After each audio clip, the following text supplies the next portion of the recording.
Hello, everyone. I'm Insane Lane, and welcome to Bad Erotica Book Club. Happy Saturday. It's been one of those weeks. I lost at least 2 days to stupidity by other people. Note to self, stop doing that. Also, never ship anything with FedEx. Ever. Ever, ever, ever. Took them like 9 days to deliver a SIM card. I had to call them 4 times. Though apparently the secret to getting FedEx to actually deliver your stuff is to yell at them. Because I was really nice to them the first 3 times. The 4th time, I definitely raised my voice and called them out for, failing at the literal one job they have. And what do you know? My package arrived the next morning. So maybe the key to FedEx is to shout. Not always a good strategy, but I'm going to remember that. So hopefully I never have to deal with them again.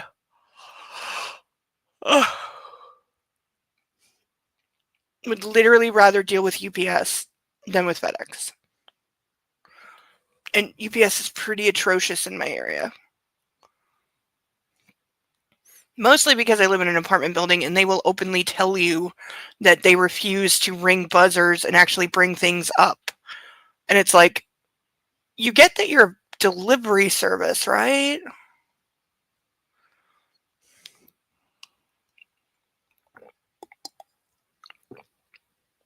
I think they forget this sometimes.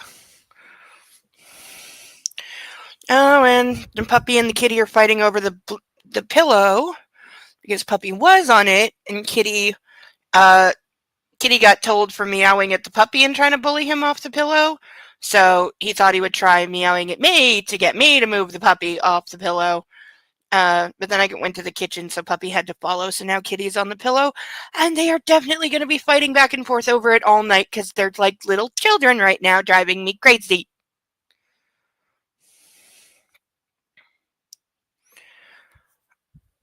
But I suppose I should cover what happened last week in the book, if I can recall, which I do because it was the series of scenes that I was least looking forward to, which is saying a lot in this series. It really is. Because if you told me that E.L. James got a hold of a police manual on how to recognize domestic violence and then turn that into the 3 scenes that string together and form, in my opinion, the most definitively criminal and horrible parts of the book. There are other individual scenes that definitely are on the same level, but this was a continued thing and just hit all the points in order. Yeah, if you told me that that's where that came from, not at all surprising. Though, of course, at this point in the supposed fantasy of this quote-unquote provocative erotica, as it's sometimes called, or provocative romance, which I'm not sure those two should go together. I'm all for different kinds of romance, and I try not to yuck anybody's yum. I really do. But I'm pretty sure these books are saying if he's rich enough and, you get to travel all over Europe and he buys you really fancy jewelry and, fancy clothes, etc., it's okay if he's secretly an abusive bastard. Because look at everything you're getting.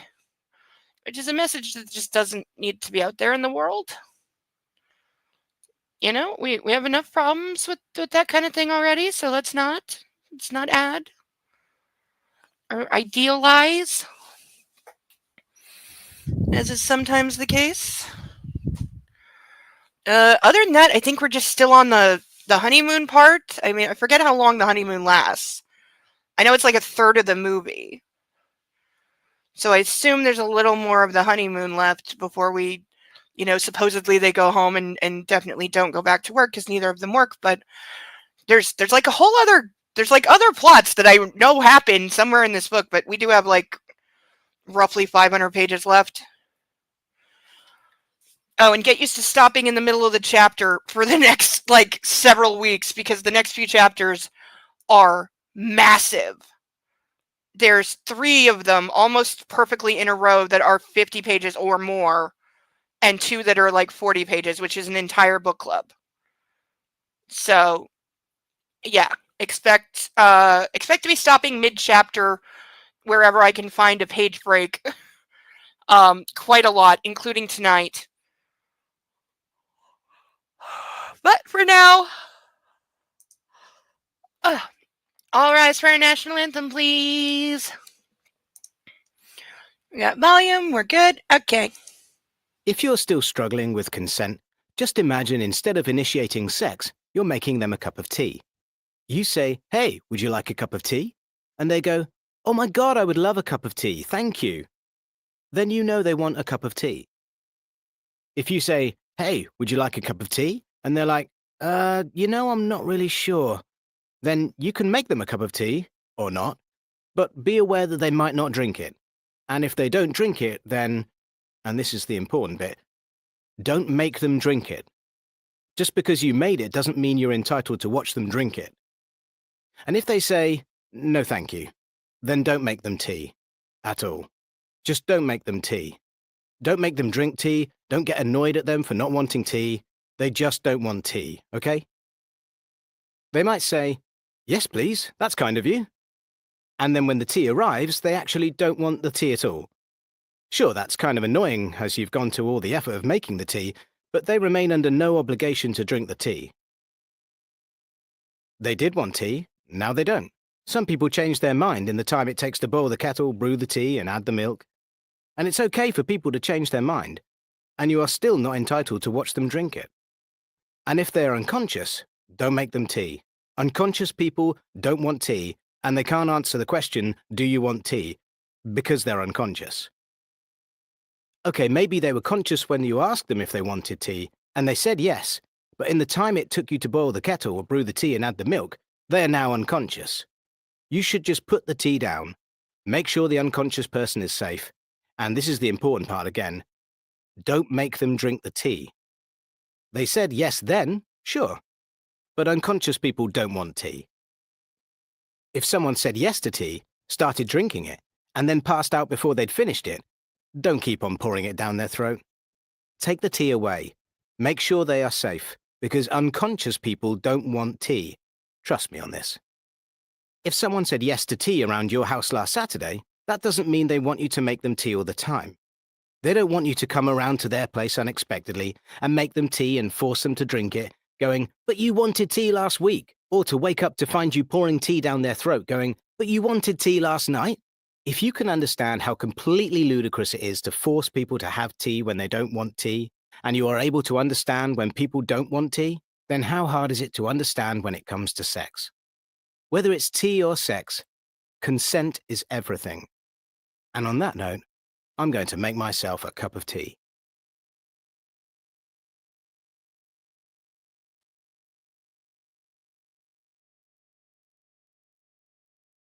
Oh. Hello, everyone. Good to see you all. Oh, especially after this week. My entire Thursday got nuked by stupid before I even, was properly awake. It was just one of those days where I would just get done dealing with one unexpected disaster thing, and then something else came up, and then something else came up, and my building's doing a bunch of stupid crap that's gonna definitely eat my Monday, while I'm also trying to do laundry. If presuming that the laundry room is functional again, because it wasn't this week, when 5 out of 8 machines are down, and then something about there was no water, so hopefully they fixed it. But for now, let's introduce our pantheon of ducks, of course. We have Ralph, Charlotte, Steve, Paddington, Caspian, Inspector Clouseau, Dumbo, Sally, Bill, Xavier, Eloise, Pongo, Mitch, Sansu, Bob with 2 B's, Sasha, Bartholomew, Alex, Chuckles, Melman, Naruto, Jeremy DeWitt, Cinemark, Alan Tudyk, Jeeves, Playboy, Gilbert, Jethro, Vixen, Dennis,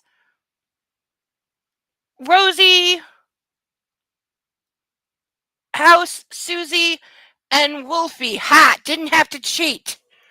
This is our newest duck. This is Wolfie. Wolfie is a painted commission duck. He was purchased last week, and so I spent 2 days working on Wolfie. He took a lot of coats. I was going for fur texture. I hope that comes across. So he is an Arctic silver wolf, but he's got an awesome tail and an awesome mane, and his little white ears, and I didn't drop him. And his little nose, and I think Wolfie came out okay. I'm very proud of Wolfie.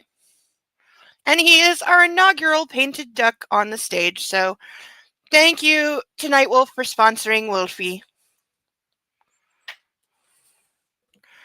The other painted duck that was finished this week but remains available is our Blue Jays duck, which, well, a little simple. I am impressed with myself for being able to do the Blue Jays logo at about a 1/4 of an inch scale. There's even a tiny, tiny, tiny, tiny attempt at a maple leaf, so hopefully somebody will sponsor our Blue Jay duck. We also have our other painted ducks. Oh, well, first we have our random ducks. We got 5 random ducks for $10 each. The link should be at the top. If you wish to sponsor a random duck, I will draw one at random and you get to name it. We still have 4 ducks that need ideas for repainting. But we also have our pantheon of painted ducks. These are $15. We have RAF duck, scuba duck, chicken jockey duck, Orion slave girl duck, Mr. Spock duck, and our Blue Jay duck. So those are also available.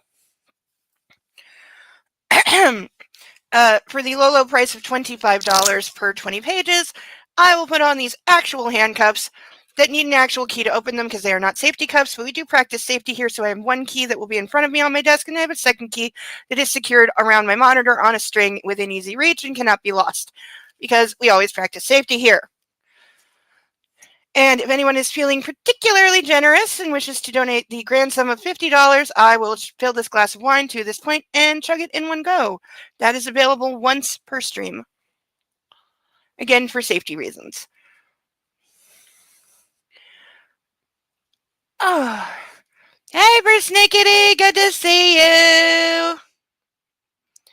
Did you see Wolfie? Isn't he awesome? It's how I'm sure Sasha sees herself.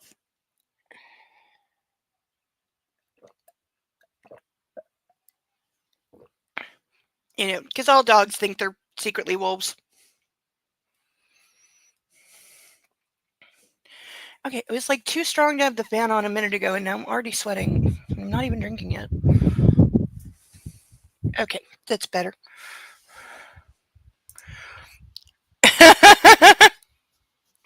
Aww. Hi, Sasha. Enjoy your toy, puppy girl. Yes, Sasha's best girl.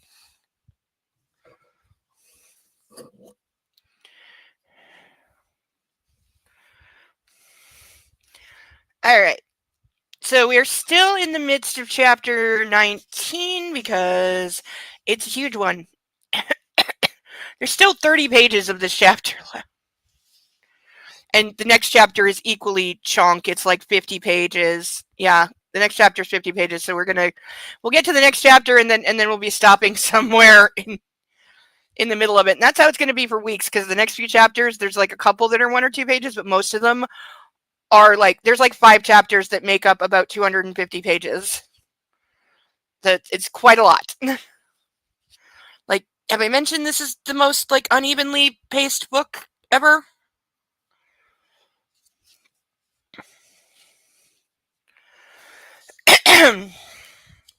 So for now, continuing with chapter 19. The Mercedes cruises back to Kane's. Taylor is in the passenger seat up front and Thoreau is driving. But we're hampered by the traffic. I stare out the window trying to figure out why I'm so agitated. It can't have just been my dream. My argument with Anna yesterday? The fact that I've marked her? Without her consent. There's the part you're missing. I don't understand why this feels so weird. I've marked women before. Not permanently. Fuck. No, never. That's not my scene. I love how we're being told that, yeah, leaving bite marks and unwanted hickeys on her chest he deems okay because they're temporary, but I've never, like, permanently scarred someone.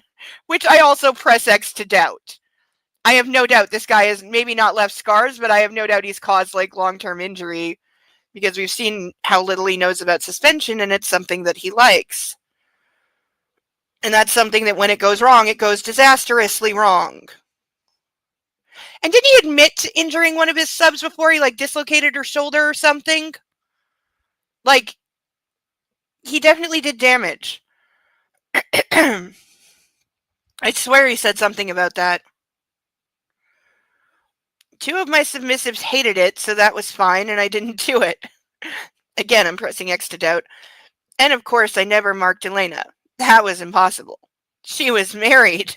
And then there was Susanna. She loved that shit. Wherever she was marked, she liked me to photograph her. Oh, so some of them knew about the photographing. I thought he said none of them did. It was like his secret insurance policy. Basically promising that I will revenge porn you if you ever tell anyone what I did to you. Oh, hi, Sarabella. I'm so glad you're here. And yes, mentally scarred should count. I did not account for that. Good point. Yeah, mentally scarred should definitely count because he. Oh God, even putting Layla aside because he's probably not 100% responsible for her, just like 85%. But yeah, he's definitely like scarred other women mentally as well, no doubt. And by the way, the feeling that he can't identify as feeling guilty about what he did or ashamed or embarrassed or whatever, because he's never had to be accountable for his actions before. Anna grips my hand, distracting me from these thoughts. She's wearing a short skirt that exposes her legs. Oh, he's gonna get all fucking horny. And look across her and caress her knee. She has such lovely legs. Her ankles. They're probably marked too. Shit. Reaching down, I grasp her ankle and gently ease her foot onto my lap. She swivels in her seat and faces me. Okay, you're sitting in the back of a car with your partner and they just randomly grab your foot. Like, what is your response to that? Because mine would not be letting them pick up my foot and putting my feet in their lap. This would not be happening. Especially with other people in the car. And especially if I'm in a short skirt. Reaching down, I grasp her ankle and gently ease her foot onto my lap. She swivels in her seat and faces me. I want the other one too. I need to see for myself. She looks forward to Taylor and Farrow. She's shy? What does she think I'm going to do? Dude, you finger banged her in an elevator like 3 times already. Like, she has every reason to be sus right now. I sure as hell would. That's what I was saying. I press the privacy screen button and it slowly rises out of the panel in front of us until we're partitioned off from them. I want to look at your ankles. Okay, I'd be like putting the privacy screen down because I'd just be like, no, sorry, no. Way too close quarters. Like, making out a little in the backseat is fine, but, you know, all the way with other people in the car, no. Disrespectful, no. She frowns and places her other foot in my lap. I skim my thumb up her instep and she squirms. She's ticklish. I don't know why I haven't registered this before. Because you never consider anyone other than yourself? I undo the strap on her sandal and there it is. Another mark. Darker than those on her wrist. Doesn't hurt, she says. I'm an inconsiderate asshole. This is in his head. He's saying all this in his head. He hasn't said like anything out loud.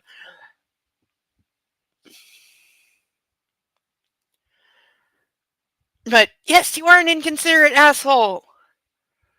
I massage the line in the hope that they will disappear. Not how bruises work. And look back out the window at the still passing countryside. She wiggles her foot and her sandals fall into the footwell, but I ignore it. Hey, what did you expect? She asks. Valid point! She's gazing at me as if I beamed down from Mars. I shrug. I didn't expect to feel like I do looking at these marks. How do you feel? Shitty. Uncomfortable, I mutter. And I don't really know why. Yeah, because you've never had to feel bad about it. Oh, yes, and then he'll get mad that you're rejecting sex and therefore rejecting him, and he'll turn into a whiny baby and do something worse. Suddenly, she unbuckles her seatbelt and scoots closer to me and grabs both my hands. It's the hickeys I don't like, she hisses. Everything else, what you did, her voice drops lower. With the handcuffs, I enjoyed that. Well, more than enjoyed. It was mind-blowing. You can do that to me again any time. Oh, mind-blowing. Her words are a small boost to my mood and my libido. Oh, God, they're going to bang in the backseat. Yes. She grins and curls her toes around my... Oh, God. She grins and curls her toes around my more than interested dick. Girl, do not reward his bad behavior. He's like a dog. A really untrained dog.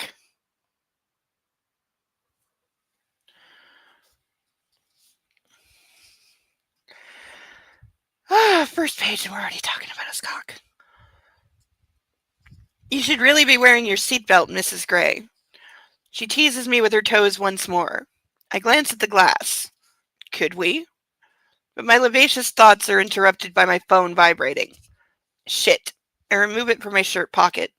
It's work. I check my watch. It's early in Seattle. Barney, I answer while Anna tries to withdraw her feet from the close proximity of my dick. I tighten my hold on her feet. See, crossing a line. Crossing a line. Mr. Gray, there's been a fire in the server room. Oh, I forgot that happens. Yeah. What? In the server room? How the hell did that happen? You have the worst security in the entire world. You are a playboy billionaire idiot with really shitty security. Not surprised it extends to the business.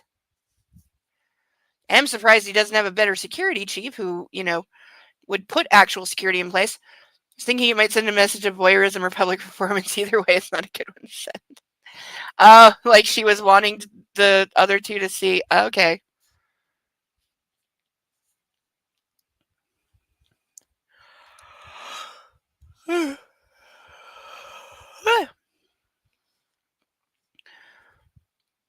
Yes, sir. The servers. Fuck. Did it activate the fire suppression system? Anna removes her feet from my lap, and this time I let her. Nice to know she has your permission, dickwad. Yes, sir, it did. I hit the button to lower the privacy glass so Taylor can hear me. Anyone injured? No, sir, Barney responds. Damage?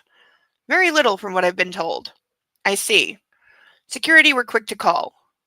When? I glance at my watch again. Just now. The fire's out, but they want to know if we should call the fire department. No, not the fire department or the police. Not yet, anyway. How did I know that was going to be the answer?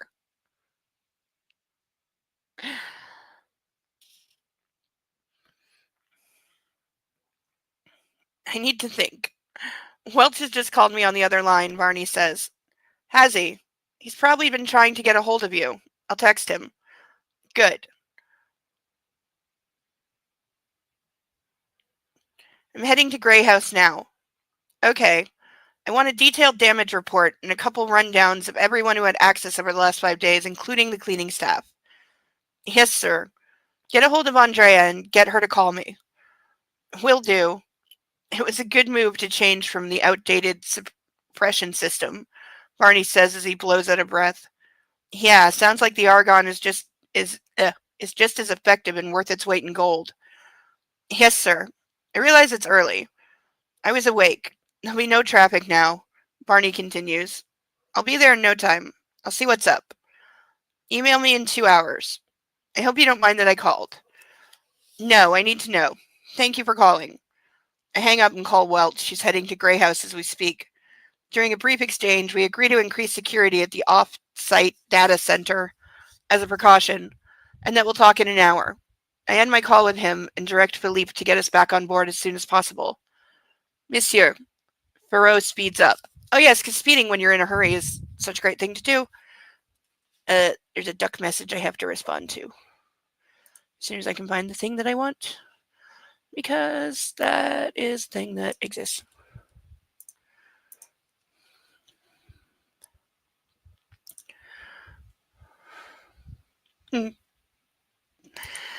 Blue Jay Duck has been met with approval.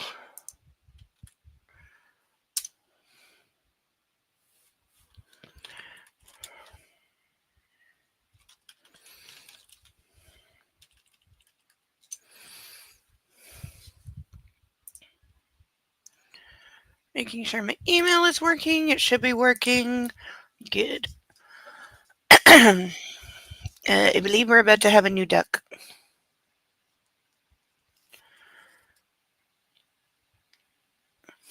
Oh, wait, I forgot to say it needs a name.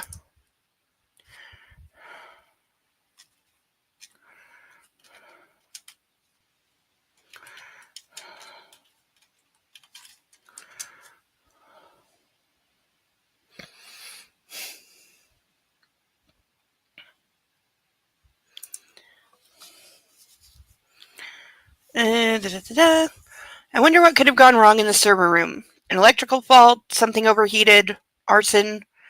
Well, somebody tried to kill you and blew up your helicopter, so I'm kind of leaning towards arson. Anna looks wary. Anyone hurt? She asks. I shake my head. Very little damage, though I haven't had a damage report. Then you don't really know. I want to reassure her. Reaching over, I take her hand and give it a comforting squeeze. Don't worry about this. My team is on it. Your crack team of no security. Where was the fire? Server room. Gray house? Yes. Why so little damage? The server room is fitted with state-of-the-art fire suppression system, Anna. Please don't worry. I'm not worried, she whispers, but I'm not convinced. I'd be worried. We don't know for sure that it was arson. And that's my biggest fear. I'm gonna say it's a safe bet. Somebody is after you, dude. You need to get serious. I'm in the small study aboard the Fair Lady. Welch and Barney are at GEH, and Andrea is making her way into the office early. Now that Welch has inspected the damage, he's advised that we get the fire department in so an expert can establish what started the fire. Oh yeah, sure. Hours later, call the fire department. They're gonna love that. He doesn't want a stream of people in the server room contaminating any evidence. We run through a list of protocols, and as I feared, he's not ruling out arson. But he's compiling lists of anyone who has had access to the server room in advance of the fire department's report. Andrea calls when she arrives at the office, and I pace the floor as I talk her through what's happened. I'm leaning against the desk when there's a knock at the door. It's my wife. Andrea, hold please. Anna's expression is one of determination. It's a look I know well. The one she wears when we're going to fight. My shoulders are tense in preparation for a showdown. I'm going shopping. I'll take security with me, she says with a too bright smile. Is that it? Sure, take one of the twins and Taylor too. I reply and she doesn't leave. Anything else? Can I get you anything? No, baby, I'm good. The crew will look after me. Okay. She hesitates and then strides towards me, places both hands on my chest and gives me a quick peck on the lips. Andrea, I'll call you back. Oh, God, dude, you're in the middle of serious shit. Yes, Mr. Gray, Andrea says, and I'm sure she's smiling on the other end of the phone. Hanging up, I place my phone on the desk and pull Anna into my arms and kiss her. Properly. Her mouth is sweet and wet and warm, and a welcome diversion. She's breathless when I stop. You're distracting me, I whisper, staring down into dazed eyes. Why is she always dazed? Why? Why? Why? Does he have chapstick that includes E? What? I need to sort this out so I can get back to my honeymoon. I run a finger down her cheek and clasp her chin. Okay, I'm sorry. Please don't apologize, Mrs. Gray. I love your distractions. I kiss the corner of her mouth. Go spend some money. I step back, letting her go. Will do. With a girlish smile, she sachets to the door and is gone. Though there's something about her demeanor that makes me pause. What isn't she telling me? Dismissing the thought, I call Andrea back. Damn right, Bo is better security. He's a very tough, very strong, very intimidating puppy. He has a perfect record against the hallway vacuum. Every time it comes around, he barks at it, and you can bet that 10 or 15 minutes later, it leaves. I'm pretty sure at this point, yeah. I think she's just perpetually drugged at this point. Like, insert every joke about, like, Stepford moms who live on, like, Chardonnay and Valium.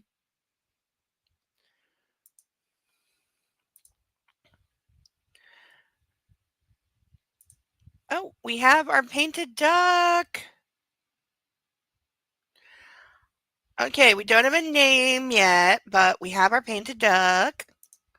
So that will be wonderful. So let's put Blue Jay Duck on the stage. I'm sure we'll have a name soon. But everyone, welcome Blue Jay Duck, who's going to sit next to Luffy.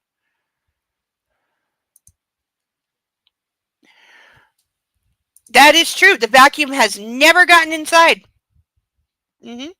So, you know, he's really good at scaring it off.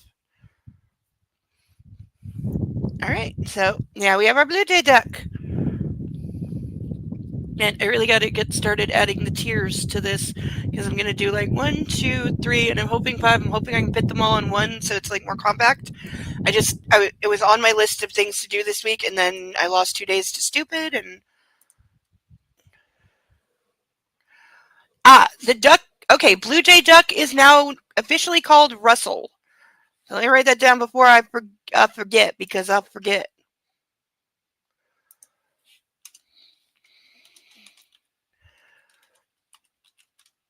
Okay, Blue Jay's Duck, Russell. Thank you for spelling it because I wouldn't have known how.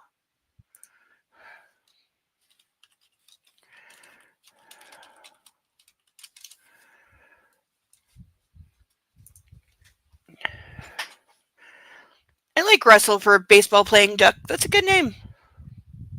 Oh, and we're having a bit of a red letter sports week here in Canada.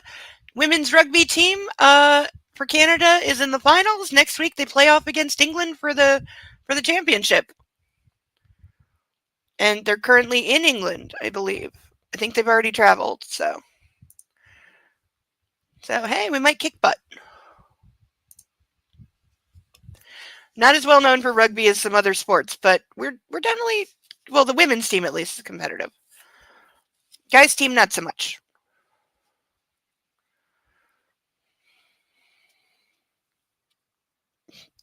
Kitty's in a coma beside me.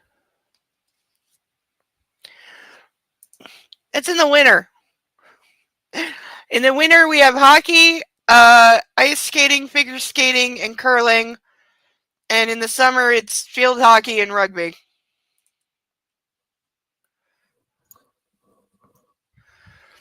There's a reason you don't hear so much about us during the Summer Olympics, but Winter Olympics, we will kick your butt.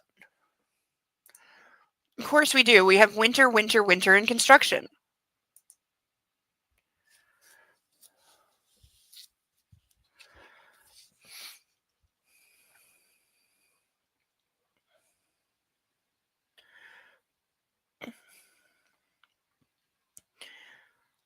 Mr. Gray, while I have you on the phone, Roz mentioned that you might go on to New York next week.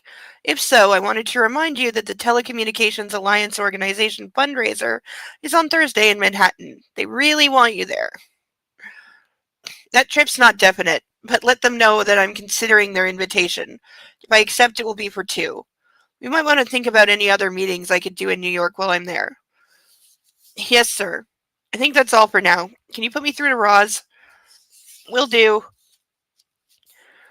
I update Roz and ask her to liaise with Barney and Welch. From somewhere close to the yacht, the sound of a jet ski starting up sidetracks me. It stalls. It starts and stalls again. I peer through the window of the starboard side, and Anna's on one of the jet skis, fully clothed. I thought she was going shopping. Roz, I'll call you back. I hang up and scramble out of the study to the starboard walkway, but she's gone. I dash around to the port side, and Anna's tearing across the water on the jet ski with the tender in hot pursuit. She waves at me. No, Anna, don't let go. My heart leaps into my mouth. Hesitantly, I raise my hand and wave back. This was her plan? Well, dude, she's got to go ashore to go shopping, and You know, she didn't want to take the other boat. She wanted to be on the jet ski. You got to race around on it. Fair is fair. As long as she's wearing the kill bracelet, it's fine. And watch as she races toward the marina with the tender in her wake. I pull out my phone and call Taylor. Oh, of course. Of course. Now we have to bitch at the servant for letting her do this because he's pissed that she's doing something reckless.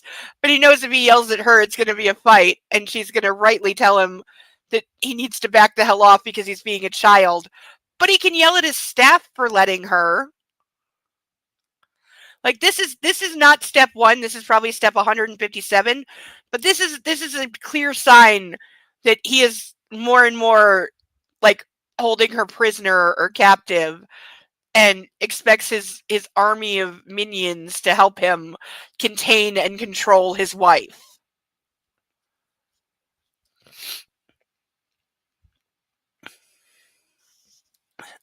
I pull out my phone and call Taylor. Sir, what the hell are you and Anastasia playing at? I shout. There we go. There we go. Irrational anger, check. Mrs. Gray wanted to try the jet ski. But she could fall. Drown. Fuck. Words fail me. You're talking about a grown-ass woman. And there's other people with her. There's a whole little boat with her. The way he said she could fall, like literally like he's talking about a 2-year-old.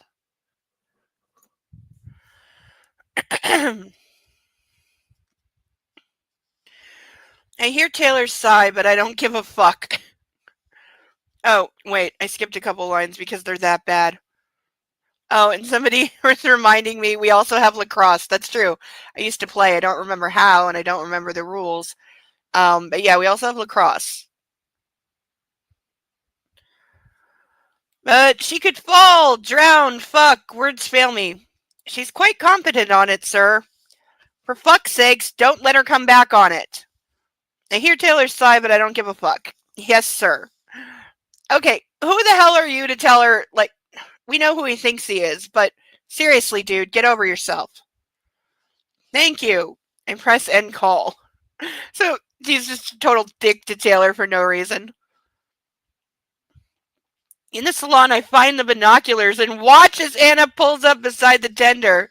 Taylor helps her in and onto the dock.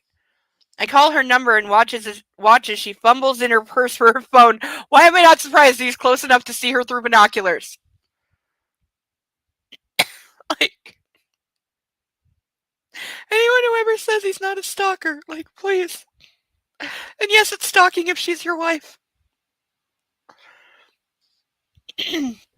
Hi, she answers, a little breathlessly. Hi. I'll come back on the boat. Don't be mad. She already knows. She already knows. She already knows! Which is so sad on its own level.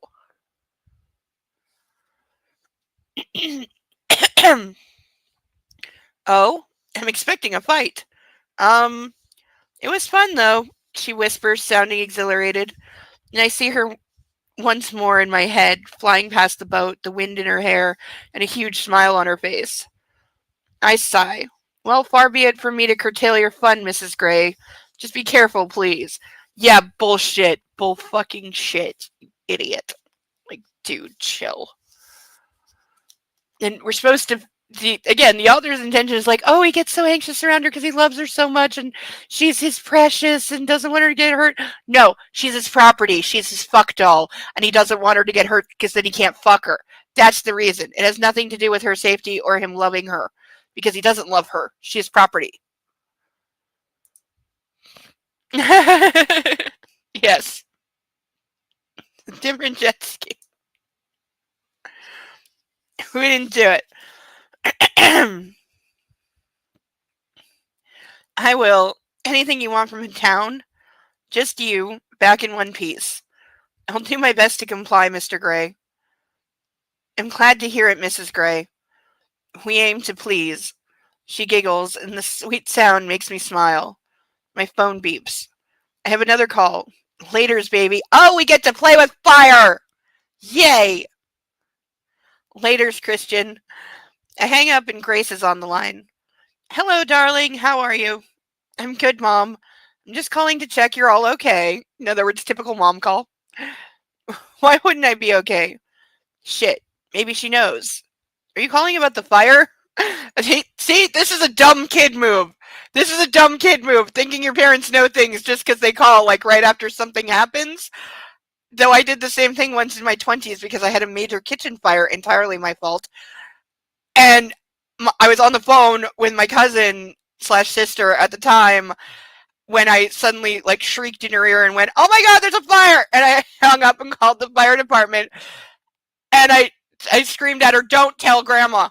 Uh, and then, as the fire department is still in my apartment assessing the damage, my grandmother calls, and I was like, "Oh!" To my cousin, I'm like, "I'm gonna kill her. I'm gonna kill her because she called Grandma. I'm gonna kill her." And then I pick up the phone, and Grandma does not, in fact, know what is going on. Fortunately, I'm not as dumb as Christian Grey, so I didn't blurt it out. And when she heard the fireman talking in the background, and she's like, "Oh, do you have company, dear?" And I was like, "Yes, I do. Is it okay if I call you back in a little while, Grandma?" Yep, and I did not tell her. Did not tell her that I burned half my goddamn kitchen down. I really did, though. Stove and like all the cabinets and everything had to go, and the ceiling was like entirely black through pretty much the whole apartment. All of it had to be repainted. Fortunately, everything was insured, so it was fine, and they didn't hold me accountable for it because it was an accident. It was my fault, but it was an accident.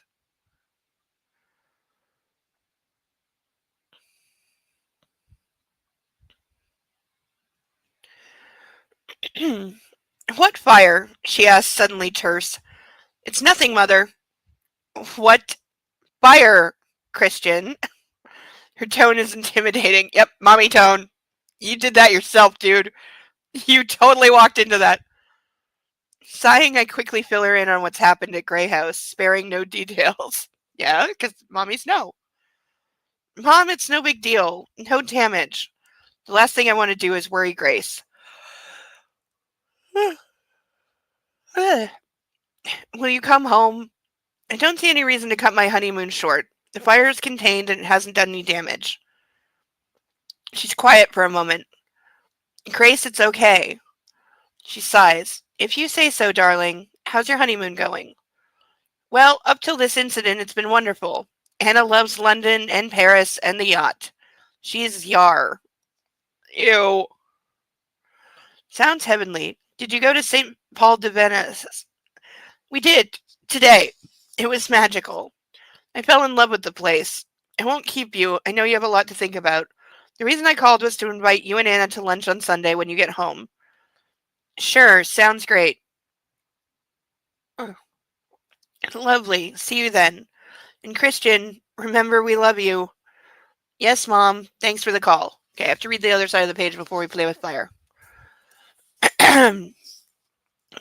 When I hang up, there's an email from Anna. Why are you emailing? God, learn how to text.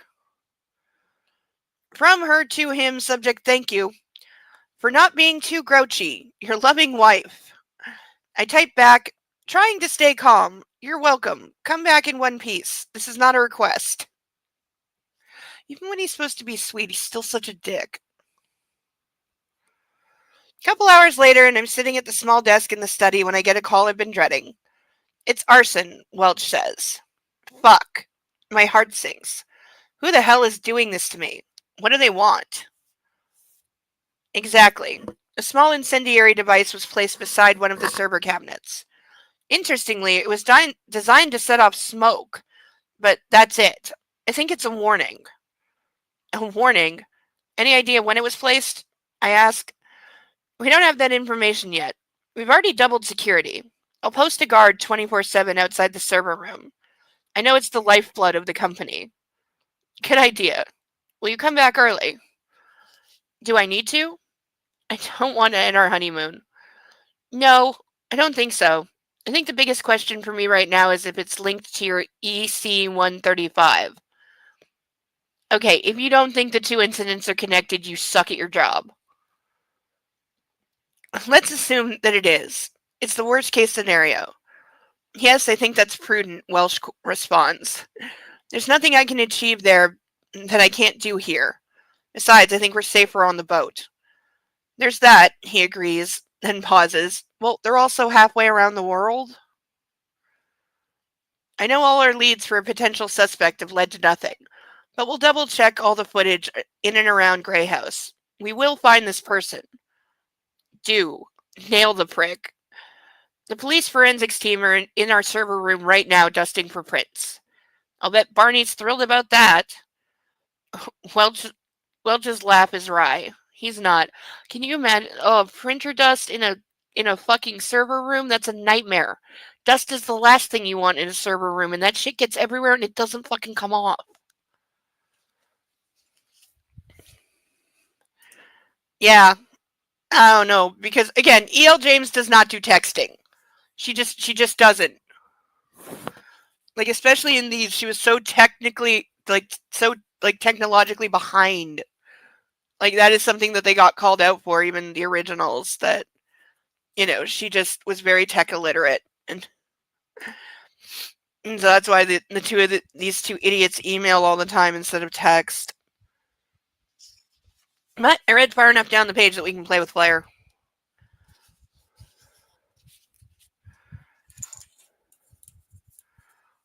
How much fuel do I have on this? Ooh, I need to refill this soon. I will say, these are great, but they go through a lot of fuel. Alright, so our inaugural playing with fire for the evening. 1, 2, 3.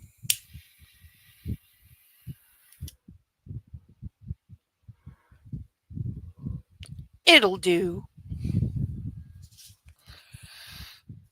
Ooh, it's nice and warm. Now I'm gonna have a black spot on my nose. Ah, I totally thought I was gonna sit on my nose. Oh, and can confirm my bathroom no longer smells like burnt, because now it overwhelmingly smells like bleach and Vim.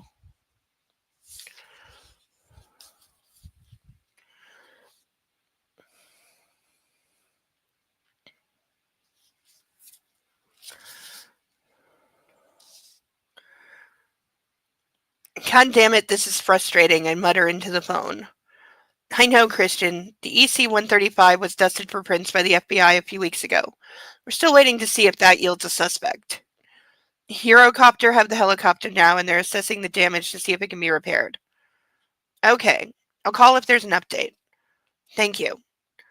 I hang up and stare at the coastline, where the city lights of Cairns are beginning to wake and welcome the dusk.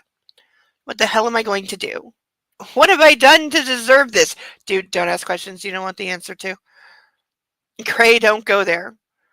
The tender is being craned onto the bridge deck, which means Anna must have returned. Hannah, my girl. He's never going to call her a woman, is he? Hi, girl named Joe. Good to see you. Ow! Link with the good point. Fingerprint dust wouldn't be used in a server room, in addition to being super fine, meaning it would get in everything and ruin your fucking motherboards, among other things, and probably cause a goddamn fire. It has a slight electrical charge and would stick to any and all metallic paint inside the motherboard. Yep. I forgot. He's right. I totally forgot. Thank you, Link. I totally forgot that, yes, fingerprint dust works on a magnetic or electric charge. So, yeah, it's literally the last thing you would use in a server room because you'll destroy it.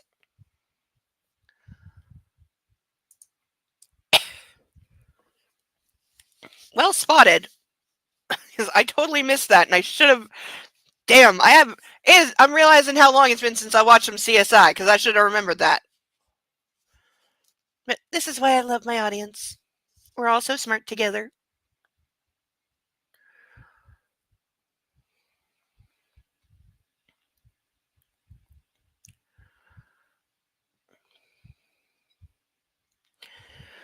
Alternate light source, says Cerebellum. Yeah, I was thinking something along those lines. Not saying it would be easy or quick process, but sometimes, you know, whatever environment you find yourself in, you got to deal with it. She might get caught in this crossfire. I put my head in my hands in an attempt to drive the image of Anna lying unmoving on the floor from my psyche. If anything happened to her. The thought is torture. I need to see that she's back in one piece. Now. Again, if this was out of love, it would be so romantic, except it's incredibly not. Quelling my morbid thoughts, I go in search of her. Stopping outside the master cabin door, I take a deep breath to calm my anxiety and step inside. Anna's sitting on the bed with a parcel beside her. You were gone some time. Startled, she looks up and eyes me warily. Everything in control at your office? More or less. I don't tell her anymore. I don't want to worry her. Yeah, God forbid she be aware of a threat, because he didn't tell her about Stalker Girl last time. Why would he tell her about this far more deadly threat that already actually tried to kill him and someone else? Yeah, no, not, and you're worried about her being in the crossfire, but no, don't tell her so she can, protect herself or be on the lookout for anything weird or suspicious and not fall into a trap. No. I did a little shopping, she says with a sweet smile. What did you buy? This. She places her foot on the bed, and around her ankle there's a silver ankle chain. Very nice. I run my fingers over the little bells that hang from the chain. They have a sweet, delicate chime, but the chain doesn't hide the faint red line from the cuff yesterday. The mark I left on her. Hell. And this. She holds out a wrapped gift box, a little too eagerly to distract me, I think. They're totally gonna bang, by the way. Of course she brought me something, and my mood switches to curious delight. For me, the package is surprisingly heavy. Sitting down beside her, I give it a quick shake. Grinning, I clasp her chin and kiss her. Thank you.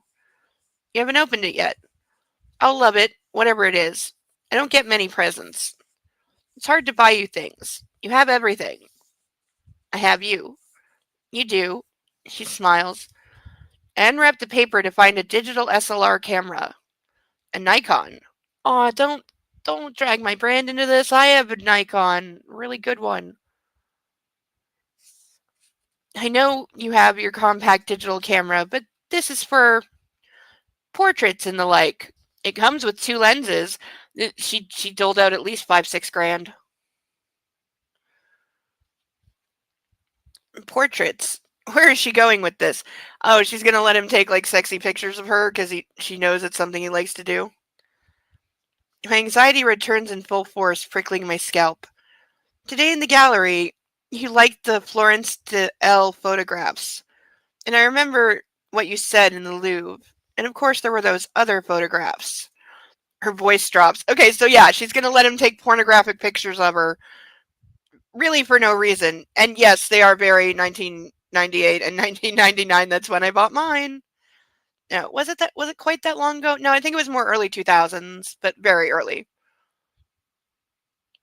But yeah, I paid I think 3 grand for mine at the time, and I do have 2 lenses and lens covers and a flash and memory cards and all that and a carry bag and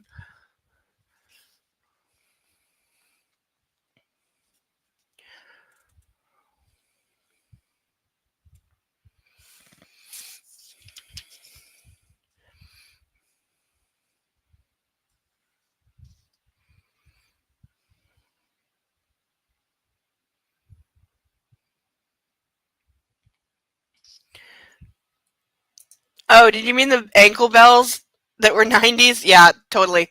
No, I remember those. I remember everyone wearing them and I thought they were stupid.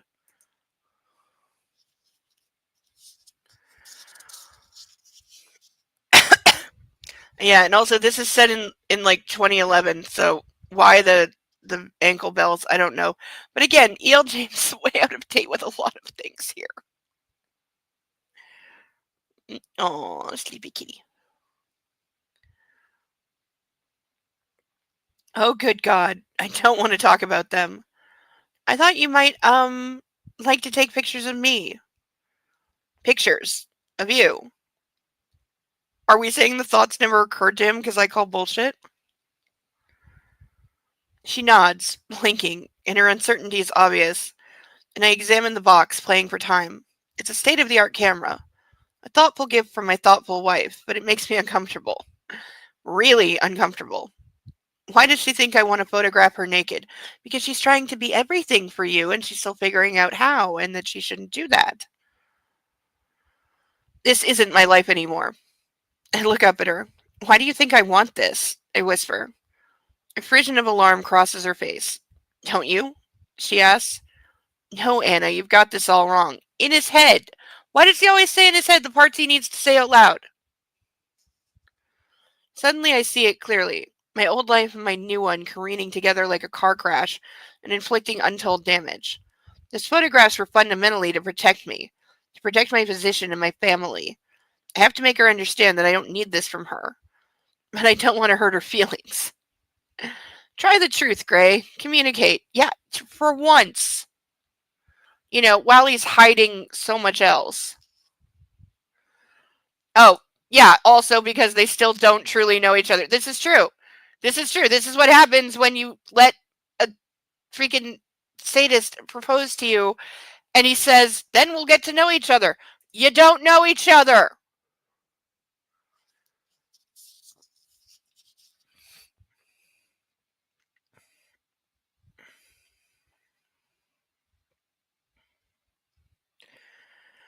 For me, photos like those have usually been an insurance policy, Anna. And for your pleasure, Gray. Again in his head. Like, yeah, dude, don't pretend you didn't jerk off to the photos.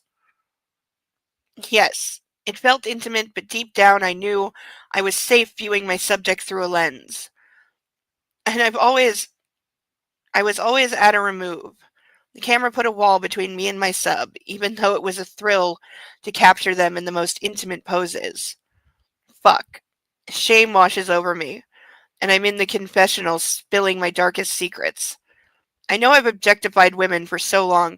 By the way, was there anything in his idiot contract about photography?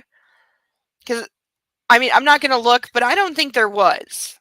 So at what point does he start photographing his subs, some without their knowledge, I'm sure? Because if they're blindfolded and the camera is not making really any noise, like, Anna tucks her hair behind her ear and looks confounded as confounded as I feel. And you think taking pictures of me is objectifying me? She whispers. Coming from him, yes. I close my eyes. What is happening here? Why, w- why wouldn't I do this with her? I'm so confused, I murmur. Why do you say that? She asks gently. Opening my eyes, I look down at her wrist, which still bears the marks I left on her. I'm trying to protect her from my old life. This is what I do? Yeah, dude, it's called you're fighting yourself, and you're not satisfying your needs, so they build up until you lash out and do stupid shit like that because you're suppressing a huge part of your sexuality and your psyche, and that's not going to last. You're gonna get worse and worse. You're gonna get more unstable. You're gonna lash out more. You're gonna need. Basically, it's like somebody trying to go off crack by like only doing crack every like third day. You're gonna do a lot of it. Because you've let the need build up, so you're gonna overdose when you get the chance to use. To put a very crude metaphor on it. Yeah, fine print, I'm sure. I'm sure he just produces another page and is like, "Oh, you didn't see this the first time? It was totally here, I swear."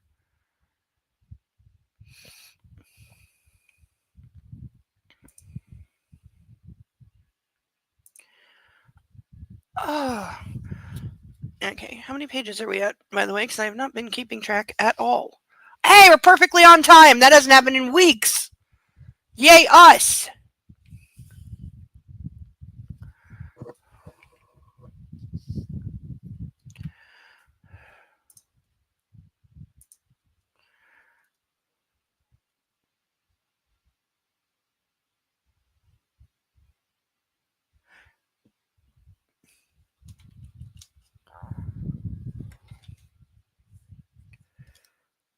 No, fuzzy sleepy cat.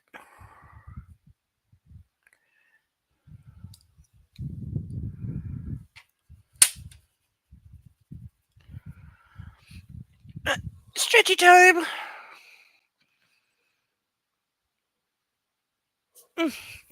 And a reminder to anyone about to join me in a drink, please have some water also nearby, and please drink responsibly. In other words, do as I say, not do. Ah! Hate this bra. One strap always fucking twists on me. Always. Always. I hate it. Everything else is in the laundry because I'm a week overdue.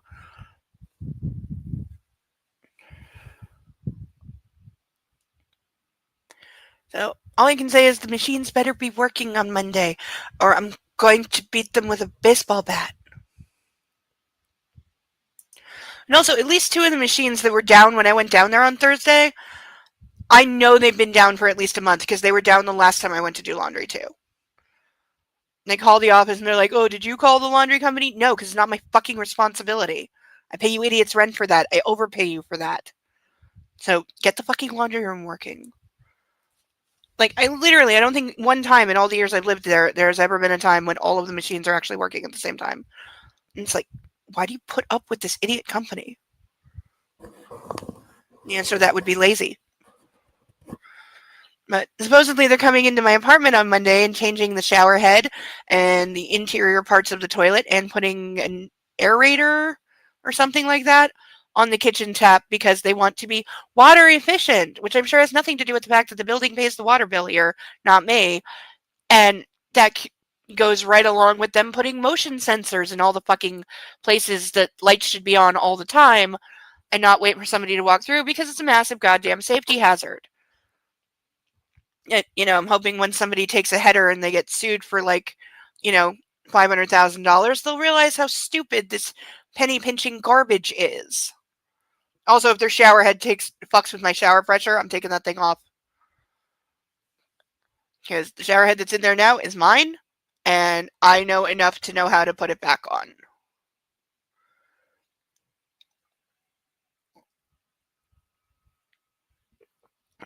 Na zdrowie.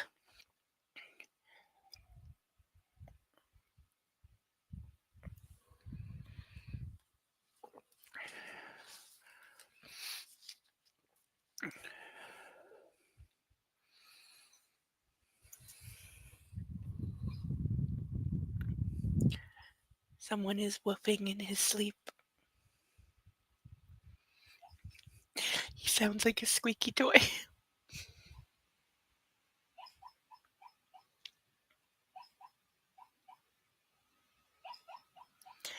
He's on the chair over there.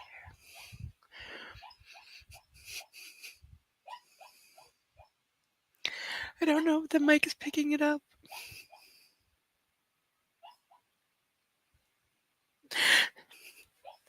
He is given something what for.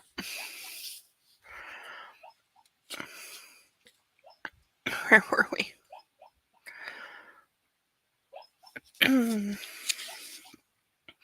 I will say this is probably the closest to an actual conversation these two have like almost ever had.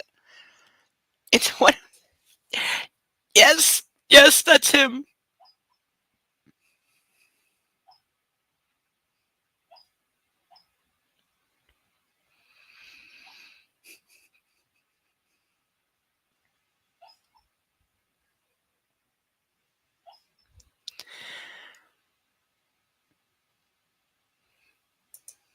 Wow, that was a long bark session. But yeah, that's him. That little squeaky sound. That's him barking in his sleep.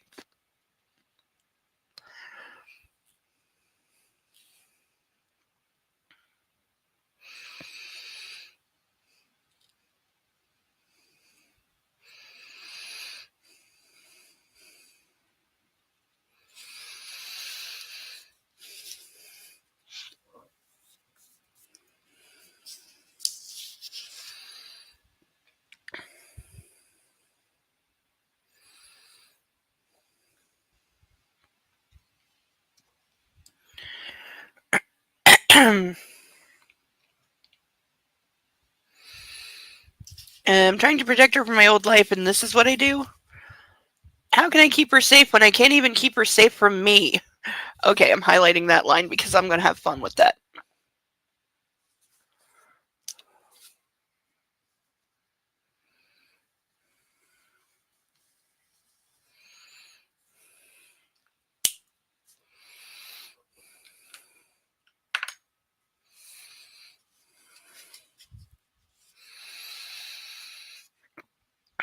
Christian, these don't matter. She holds up her hand so the welt on it shows. You gave me a safe word. Shit. Yesterday was fun. I enjoyed it. Stop brooding about it. I like rough sex. I've told you that before. I think it's the first time she's ever used those words. And also, he's the only person you've ever had sex with. So, sorry, but not buying it. Rough sex with him is literally all that you know. So, I'm not taking it as she likes it because she didn't have anything to compare. She didn't have a normal sex life and then, like, grow and evolve and, like, stretch into the BDSM world. You know, that's all she knows. So, enjoying it physically is one thing, but not buying that, you know.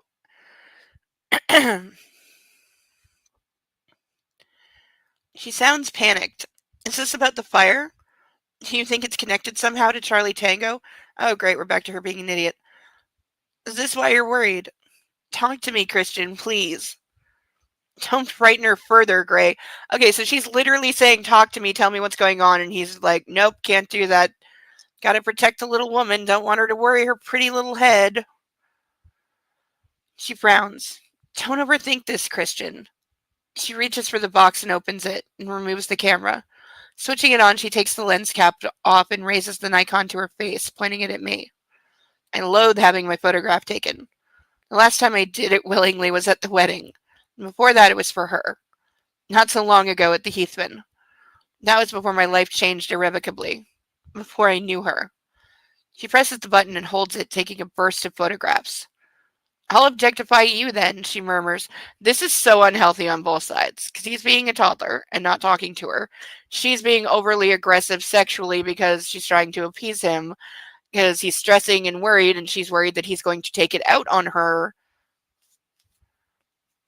saying none of this is healthy.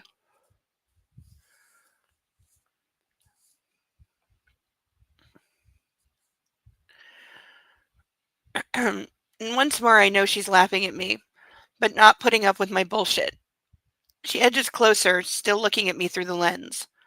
1, 2, 3. She takes several photos. She pokes her tongue between her teeth as she snaps each one. But I know she's unaware that she's doing it, and I'm beguiled.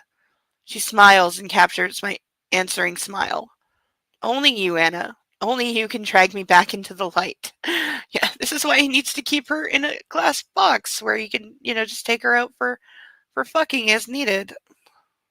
Doesn't need her to talk. I pose for her, pursing my lips in an exaggerated fashion. Her grin broadens and she giggles. It's such a wonderful sound. I thought it was my present, I grumble. Well, it was supposed to be fun, but apparently it's a symbol of women's oppression. She takes more photographs. She's laughing at me. Game on, Anna. Here we go. Here we go. She's about to get stupid. You want to be oppressed? I don't think that's what she said.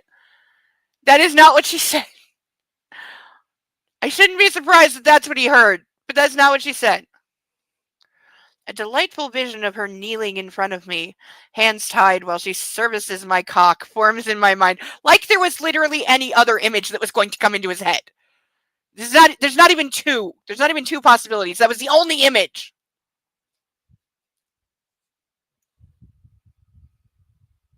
Okay, it sounds like there's like a herd of elephants above me.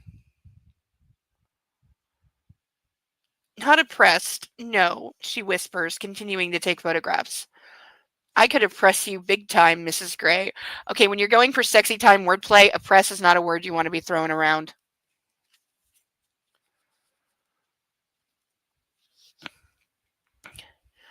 I know you can, Mr. Gray, and you do frequently.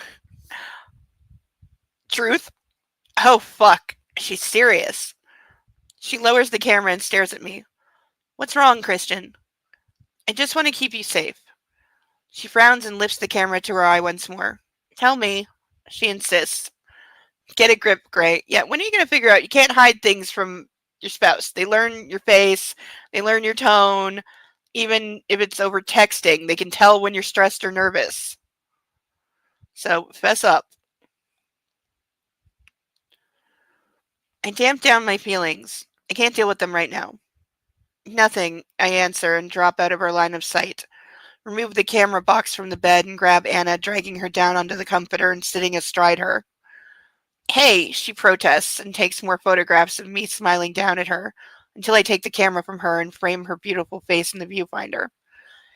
I press the shutter and capture her loveliness for posterity. So you want me to take pictures of you, Mrs. Gray? She looks so earnest through the lens. Excuse me.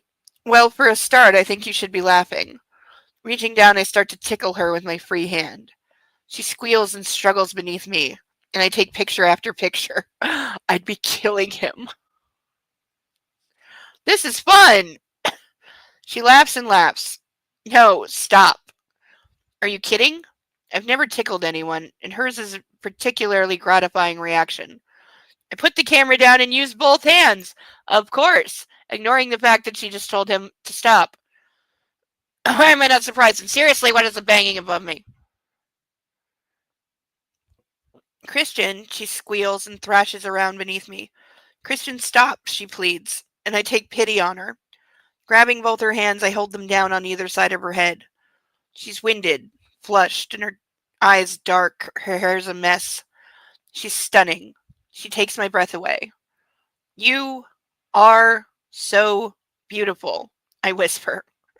I don't deserve her. Truth. Leaning down, I close my eyes and kiss her. Her lips are soft, her mouth welcoming. I cradle her head in my hands, my fingers weaving into her hair, and I deepen our kiss, wanting more, wanting to lose myself in her. She responds, her body rising, her hands traveling up my arms and gripping my biceps. Here we go.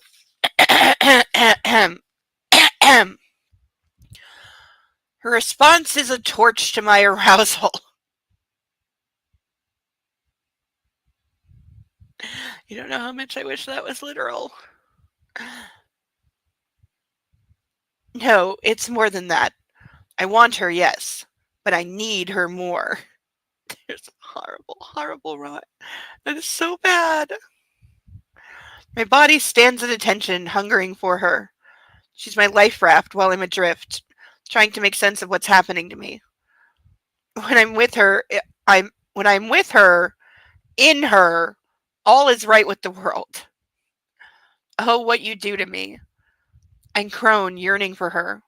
I shift quickly so I'm lying on top of her, feeling her body along the length of mine. My hand skates down to her breasts, her waist, her hip, and her behind, squeezing as I go. I kiss her again, pushing my knee between her legs, running my hand down her thigh and hitching her leg over my hip. I grind against her, wanting her. Her fingers are in my hair and she tugs and holds me to her mouth while I take all I want. That sounds like it was written by a teenager. I think I'm going to combust. I want her so badly. Fuck. Abruptly, I stop. I need her. Now. Standing, I pull her off the bed and undo her shorts. Kneeling down, I drag them and her panties off, and we're back on the bed with her beneath me. My fingers make light work of my fly and free my impatient dick. Stop ascribing attributes to his penis, please. With one move, I'm inside her. Hard. Deep. Ow. Yes, I hiss as she cries out. Yeah, I know what that cry sounds like. Motherfucking ow. Like, God, he has no idea how to treat a woman. None. None whatsoever. Right, kitty? He'll get back to me when he wakes up.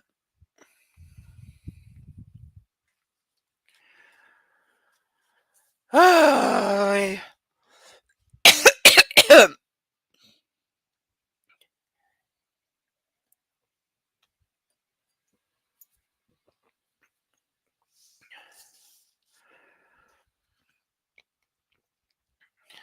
still and examine her face. Her eyes are closed, her head tipped back, and her mouth open. I swivel my hips and drive myself deeper. She groans and wraps her arms around me. I need you, I growl and graze my teeth along her jaw, and then I'm kissing her again, taking her mouth and all she has to give while she binds herself to me, wrapping her legs and arms around me. I'm unleashed. My need for her greater than I ever imagined. I want to crawl inside her skin so she can keep me in one piece. Okay, I'm having like Ed Gein images, and that's not good. If you don't know who Ed Gein is, do not Google. Seriously, don't.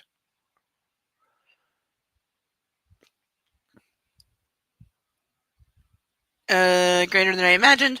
I want to crawl inside her skin so she can keep me in one piece. Keep me whole. She meets me stroke for stroke, encouraging me with her soft cries of need, her passion loud and hot in my ear.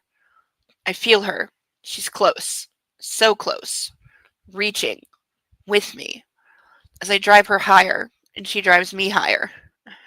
Come with me, I rasp and rear up over her. Open your eyes, I need to see you. She peers up at me, eyes dazed with longing, and she lets go, tipping her head back and screaming her orgasm for all to hear. I'm surprised he hasn't, put his hand over her mouth so the staff don't hear. It pushes me over the edge and I climax, driving myself into her and calling out her name. I collapse to the side, bringing her with me, and I turn us both so that she's sprawled on top of me. I drag precious air into my lungs while I'm still inside her, holding her tightly. My beacon, my dream catcher, my love, my life. Someone wants to kill us. Damn them. These are such a non sequitur. She kisses my chest, soft, sweet kisses. Tell me, Christian, what's wrong? I tighten my hold on her and close my eyes. I don't want to lose you.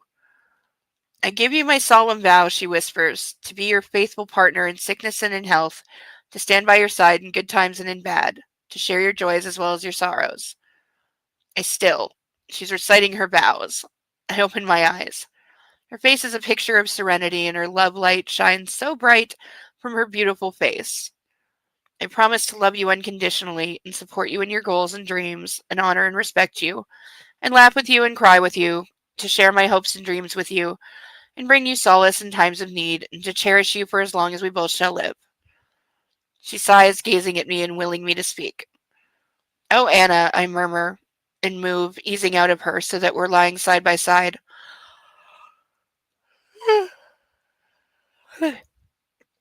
Lost in each other's eyes. I stroke her face with my knuckles and thumb. From memory, I recite my vows, and my voice is hoarse as I try to contain my emotion. I solemnly vow that I will safeguard and hold dear and deep in my heart our union and you. I promise to love you faithfully, forsaking all others, through good times and bad, in sickness and in health, regardless of where life takes us. I will protect you, trust you, and respect you. I will share your joys and sorrows and comfort you in times of need. I promise to cherish you and uphold your hopes and dreams, and keep you safe at my side. All that is mine is now yours. I give you my hand, my heart, my love, from this moment on for as long as we both shall live. Tears well in her eyes. Don't cry, I whisper, brushing away a stray tear with my thumb. Why won't you talk to me? Please, Christian. I close my eyes. Talking about it makes it real, Anna. Again, not saying this out loud. Not saying this out loud! Idiot! I vowed I would bring you solace in times of need. Please don't make me break my vows, she pleads. I have no defenses against her. I love her. Before Anna, I didn't feel anything. And now I feel everything. No, you feel horny and angry. That is what you feel. That is not everything. Every emotion is so heightened. It's hard to process. Hard to understand. Her expression hasn't changed. She's begging me. I sigh, defeated. It's arson, I whisper, as if this is a huge failing on my part. And my biggest worry is that they're after me. And if they're after me, the next thought is unbearable. They might get me. Anna finishes the sentence in a whisper and caresses my face as her eyes soften. Thank you. For what? For telling me. I shake my head. You can be very persuasive, Mrs. Gray. And you can brood and internalize all your feelings and worry yourself to death. You'll probably die of a heart attack before you're 40. And I want you around far longer than that. He'll be the death of me. The sight of you on the jet ski, I nearly did have a coronary. I flop back on the bed and cover my eyes with the back of my hand to blot out the memory, but it doesn't work. In my mind, she's lying on the cold, hard floor. I shudder. Christian, it's a jet ski. Even kids ride jet skis. Can you imagine what you'll be like when we visit your place in Aspen and I go skiing for the first time? I gasp and turn to look at her alarmed. Skiing? No. So he's already decided she's not allowed to ski. Dude, I went skiing as a child. Did I fall down a lot? Yes. Did I crash into things? Actually, no. Did I once almost get us, and by us I mean like my whole family, kicked out of, where were we that day? It's hard to remember because all the big three ski resorts, they all share mountains, so they're all together. And so we'd go to all of them. My dad was a big ski guy, and my one of my cousins was competitive for a little while, and she was there. But she, it should be noted, is about 11 years older than me. So she was doing some practice runs on a hill that had a little ramp at the end. And by little, I mean a 5-foot ramp. And I saw her go off it and do a move called a Heli X 360, which is where you cross your skis and your next like helicopter blades and you turn a full 360 and then uncross and land. Hopefully, if you can do it correctly. You need to be going a decent speed because you go off, the ramps are curved, so they go slightly up. So you go up as you do it. So you wind up, even though you're going off like a 5-6 foot ramp, depending on snow, it's like slicked with ice. And then you go off it and you go up probably another 2 to 3 feet. So you're about like 8 to 10 feet high because also the ramp's going to be coming off the hill and then the hill continues going down. So there's a longer way to fall. But I saw my cousin do this and, you know, dad was busy talking to somebody and not paying attention to like 5-year-old me. And so 5-year-old me went, I can do that. And so I did the sidestep thing because if you stand sideways and just move your skis like a couple inches at a time, that's how you walk up a hill. So I walked up the hill far enough and got just above the ramp and yelled something like, hey, look at me. And went off the ramp and tried to do the trick. And I have no idea if I actually pulled it off, but I did land on my skis and not my butt. So I managed to uncross them and land. And I was feeling quite proud of myself until the two adults came over and immediately started yelling at me. And then a member of Ski Patrol, which is also security, came over and very, very, very nearly kicked us all out because what I didn't know is I was way too young to be going on the ramp and the actual resort could have gotten in really big trouble if certain people had seen that. I didn't know. Nobody told me not to do it. This is my defense. Nobody told me not to do it. But yeah, I got royally told, and we very almost got kicked out because I remember my dad basically saying like, you know, I didn't see her do it. I wasn't watching her, and then he got the parent lecture of, well, you got 2 kids on a ski slope. You need to be watching them, especially the little one. So saying I wasn't watching is not an excuse.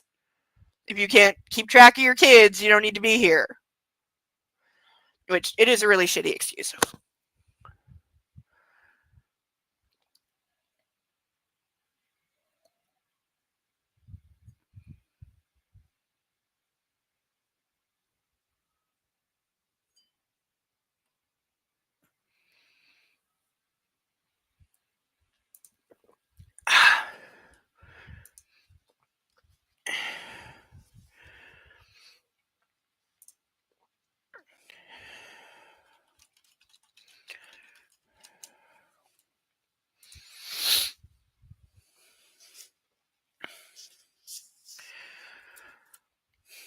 Our place, I remind her. She's wearing that smile, the one I stare at every day in my office. Is she laughing at me? No, I don't think so. It's her compassion. I'm a grown-up Christian, and I'm much tougher than I look. When are you going to learn this? How about when you stand up to him? How about when you say, I liked being on the jet ski, I'm going to do it again, I was doing it safely, I was wearing the kill bracelet, and I was wearing a life jacket. Same as you. Stop treating me like I'm a China doll.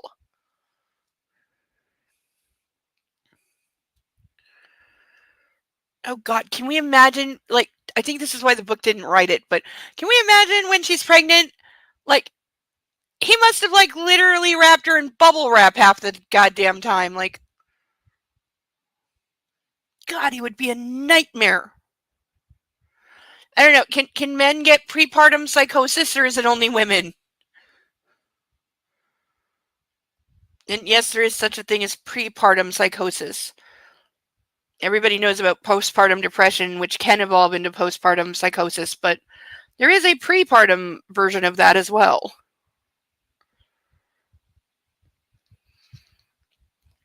I shrug. She doesn't look tough to me. Not when I see her out cold on a sticky green rug. Okay, so that's in your head. So, the fire. Do the police know about the arson? Yes, I respond. Good. Security is going to get tighter, I tell her. I understand. Her eyes sweep down over my body, and suddenly her lips quirk up. What? You? Me? Yes, you. Still dressed. Oh, and now she's gonna give him more sex to appease him, because it's literally like giving candy to a baby if candy is her vagina. That ever gets taken out of context. Oh, I glance down. I am still dressed. I grin when I look back at Anna and let her know how hard it is for me to keep my hands off of her, especially when she's giggling. Her eyes brighten immediately and she moves quickly, straddling me. Shit. I grab her wrist, somehow knowing what she's going to do. No, I whisper, as the darkness makes an unwelcome return to my chest, ready to claw its way out. I take a deep breath. Please don't, I plead. I couldn't bear it. I was never tickled as a child. Anna puts her hands down and continues. Okay, well then also don't do it to her if you can't stand it. And also she told you to stop like twice and you didn't, so fuck you. I used to watch Carrick with Elliot and Mia tickling them, and it looked like such fun, but I. She puts her finger on my lips. Hush, I know. She removes her finger and plants a sweet wet kiss in its place. Scooting down, she rests her cheek to my chest, and I hold her, pressing my nose into her hair. Her scent is soothing, mixed with the pungent fragrance of sex. We lie for several minutes in our calm after the storm, before she interrupts our quiet, comfortable silence. What's the longest you've gone without seeing Dr. Flynn? 2 weeks. Why? Do you have an incorrigible urge to tickle me? No, she laughs. I think he helps you. I snort. He should. I pay him enough. Yeah, we've established that he pays the therapist like 100 grand a session. I stroke her hair and she turns her face to me. Are you concerned for my well-being, Mrs. Gray? That would be every minute of every day because you're a whack job at the best of times. Every good wife is concerned for her beloved husband's well-being, Mr. Gray. Gag me with a stick. The 50s just called and said that phrase should have stayed there. You'll never find me on a ski slope in winter. I'm too accident prone and already had knee construction after I rolled a one attempting to sit. Oh no! Oh girl, what did you do to yourself? No. Oh, I've had some epic accidents. Yeah. Like when I fucked up my left shoulder and I dislocated it and unknown to me broke my C joint. I was putting away groceries. I picked up a box with like 8 cans of pasta sauce. They all slid to one side, so my arm took like all the weight, and I was totally bent over, which I think did something with it. And then there was like a pop and a crack, and then I woke up on the floor a few minutes later. Well, actually, I don't know how long I was actually unconscious because I don't know what time it was, and I didn't look at a clock when I woke up because I couldn't breathe because I was in way too much pain. But my husband started talking in his sleep, telling me to check on our baby. I told him I have it handled. Still pregnant. That's the closest I've ever seen. Aww. That is like, oh my god. I would have woken him up for sex right there. Because that is the sweetest thing. Like, I would have probably cried. And oh my god, that's so sweet. That is so, so sweet. Like, damn, girl, you got one of the good ones.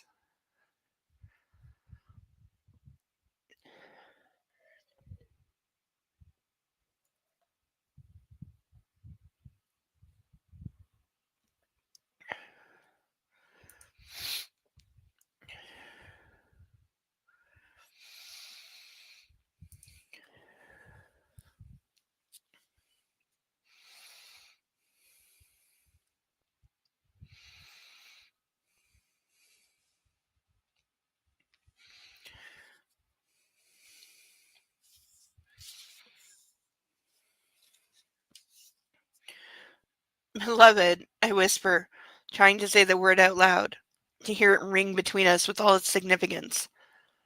Very much, beloved. She leans up to kiss me. It's a relief that she knows the truth, and yet she still loves me. My anxiety has evaporated, replaced by hunger. I smile down at her. Do you want to go ashore to eat? I want to eat wherever you're happiest. Good. A board is where I can keep you safe. Thank you for my present. I reach for it, and turning around, hold it at arm's length and snap a picture of the two of us wrapped around each other. We take coffee post-dinner inside the impressive dining room on the Fair Lady. What are you thinking about? I ask as Anna looks wistfully out the window. Versailles. Ostentatious, wasn't it? Anna looks at our surroundings. This is hardly ostentatious, I observe. I know. It's lovely. The best honeymoon a girl could want. Really? I smile, pleased. Of course it is. We only have 2 more days. Is there anything you'd like to see or do? Just be with you, she says. I rise and come around the table and drop a kiss on her forehead. Well, can you do without me for an hour? I need to check my emails and find out what's happening at home. Sure, she says. Thank you for the camera. Yes, persnickety, they are still on their honeymoon. Yes, it's been weeks. I think they've been gone a full month at this point. But they just said they only have 2 days left. But yes, they are still on their honeymoon. Very much so. I dislocated my kneecap and tore ligaments, and my kneecap continued to dislocate. Oh, I fell sideways when my leg stayed planted. And yes, he's a good one. Oh, cerebellum, that must have sucked so hard. Like, yeah, you were probably in about as much pain as I was. Yeah, that. Oh God. And I can imagine you were either in a wheelchair or on some crutches for a very, very, very, very, very long time, which I can also sympathize with because I spent pretty much my entire grade 5 year on crutches, which started in the summer, by the way. So I spent the entire fucking summer on crutches, and it was only supposed to be 6 weeks, and it wound up getting extended to 10 months. I was like 11 when that happened. And you know the funny thing is, like 10 years later, because I spent part of that year, like a good like 3 months, living with the person who later became my roommate. She was like my babysitter when my mom was in the hospital. I'd go live with her, which was frequently, and my mom was in for like long stretches all the time because she was chronically ill. But like 10 years later, she had to clean out a closet that she never used for some maintenance work being done to her apartment because they had to get the pipes in the wall, so they had to cut out the back of the closet, and so she was cleaning it out so they could get to it, and she found these tiny little crutches, and she actually at the time she had hip dysplasia, so she had forearm crutches because that's what was comfortable for her, but these were underarm crutches, and they were tiny, like they're little tiny crutches for an 11-year-old. And she found them and apparently was very confused because she could not remember where they came from. She knew they weren't hers because she didn't use crutches as a child, and she couldn't figure it out. And she said after about an hour, she kind of vaguely recalled that I had been on crutches for a while, and she called me and told me, and she was like, I found these. Were these yours, or am I going crazy? And I'm like, no, you're already crazy, but yes, those are mine. Because apparently when I finally got like permission to stop using them, I guess I was living with her, and like my mom had bought them from the Red Cross, so she just like put them in the closet, and I guess we probably intended to like donate them somewhere at some point or ask my mom what to do when we could, but it just never happened, and they just sat in her closet for 10 years, and then she found them and was really confused. It was 5 a.m. Everyone was asleep, and I was so proud of myself because they didn't make. Oh, girly! I would have been so proud of myself too, but damn. Oh, that reminds me of the time my mom broke both her wrists at the same time. Because I got up early in the morning, and you ever wake up and you can just feel that like something is wrong in the house. So even though it's stupid early and you don't want to get up, you get up. I was like that. I was like, how old was I when she did that? Is I 13 yet? Maybe. I was like 13, 14. Now, probably like 12, 13 when she did that. And I just walk into the living room and there's my mom in her robe, this green emerald robe she used to have. And she's sitting like this. She's got both arms like this. And I can tell something's wrong because her hands don't look right. And I was just like, what? And she just very calmly said, I think I broke both my wrists. And I was like, what? She's like, I didn't want to wake you, so I was waiting till you woke up. I was like, okay, I'm calling 911 now. I'll put on clothes and open my eyes. It's 6:30 in the morning and I'm a teenager. I'm not awake. But yeah, she broke both her wrists at the same time. This is what happens when you fall forward and you put your hands out to protect yourself, but you have severe osteoporosis. In other words, don't.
Coffee, ostentatious. 2 more days. I rise and come around the table and drop a kiss on her forehead. Well, can you do without me for about an hour? I need to check my emails to find out what's happening at home. Sure, she says. Thank you for the camera. As I head into the study, I notice that for some reason I'm feeling far more settled. Could it be the delicious dinner, the sex, or telling Anna about the arson? I'm gonna go with all of the above. It could be a combination of all those. See, there we go. I pull my phone out of my pocket and notice a missed call from my dad. Okay, both his parents calling in one day. Come on. He's on his honeymoon. Leave him alone. Son, he says when he answers his phone. Hi, Dad. How's the south of France? Okay, dude, you couldn't have just asked your wife. You really both got to call him. I'm sorry, but this is crossing the line. It's great. And Anna? She's great too. I can't help my smile. You sound happy. Yes. The only fly in the ointment is the fire. Your mother told me about that, but not much damage, I hear. No. What's the matter, Christian? He adopts a serious tone, probably in response to my monosyllabic reply. It was arson. Shit. Police involved? Yes. The fact that everybody has to ask him if he called the police, like they know. Yes. Good. This and your helicopter? It's a lot to deal with. Welch is on it, but we don't have a clue as to who it might be. Have you noticed anything unusual? No, I can't say that I have, but I'll keep a watchful eye. Do, I insist. Is the jet safe? He asks. The Gulfstream? Yes, I think so. Perhaps you should fly back commercial. Why? It's just a thought. I don't want to worry you. I'll let you go. Thanks for checking in, Dad. Christian, I'm here for you. Always. Enjoy the rest of your evening. He hangs up and I wonder what he's going to do with the information I've just given him. I don't dwell on it, but call Roz for an update. Yeah, seriously, I would not be taking the personal jet because somebody got to your helicopter. Your security's fucking shit. Like, you can say, okay, the Gulfstream's been parked somewhere in France for the last 3 weeks, but, like, no.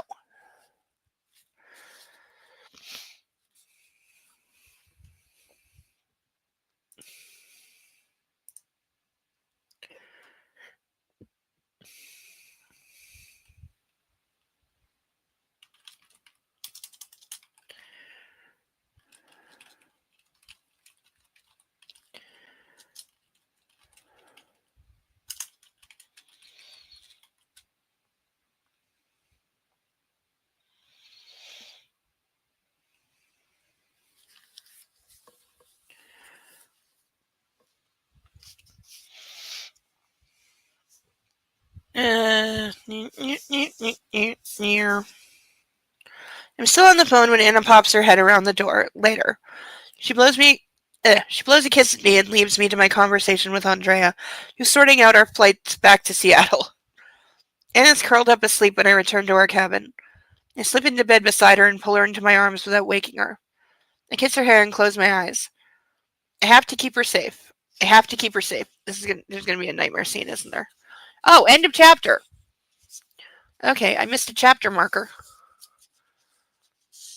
Oh, and what do you know? The next chapter is like 4 pages because of course, after having an overly long chapter, we have to have a really, really fucking short one because it just wouldn't be stupid otherwise.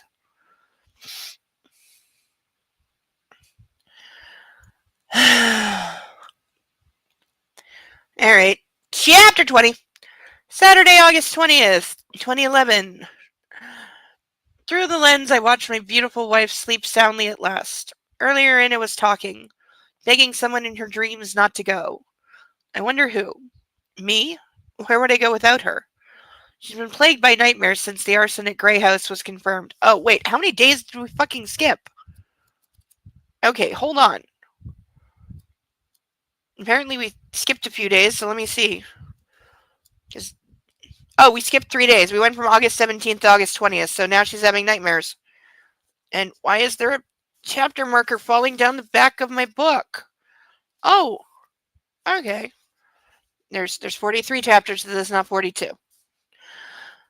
Well, 43 is the epilogue, so debatable, but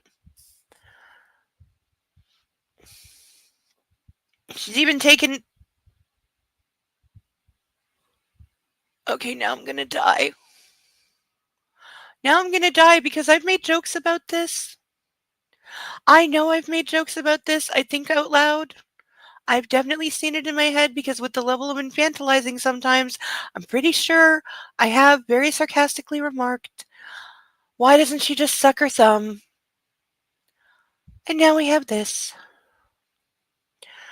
She's been plagued with nightmares since the arson at Grey House was confirmed. She's even taken to sucking her thumb on the odd occasion while she sleeps. And I'm done.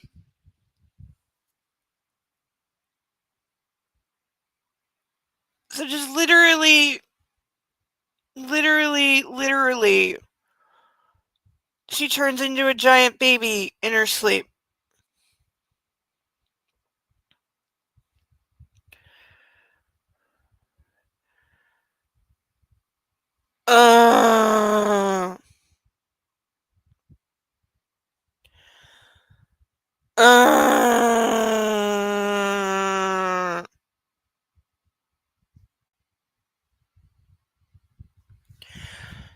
This is why I need handcuffs to deal with this shit. Because, oh my fucking god.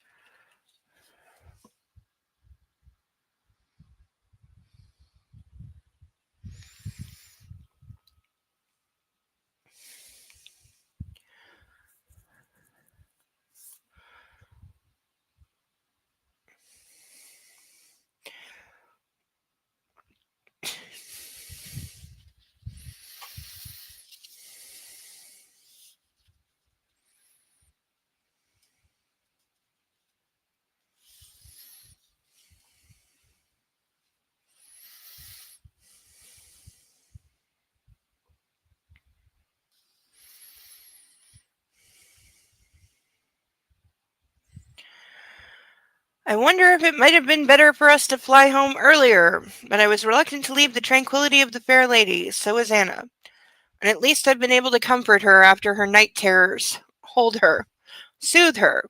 Like she holds me when I have mine.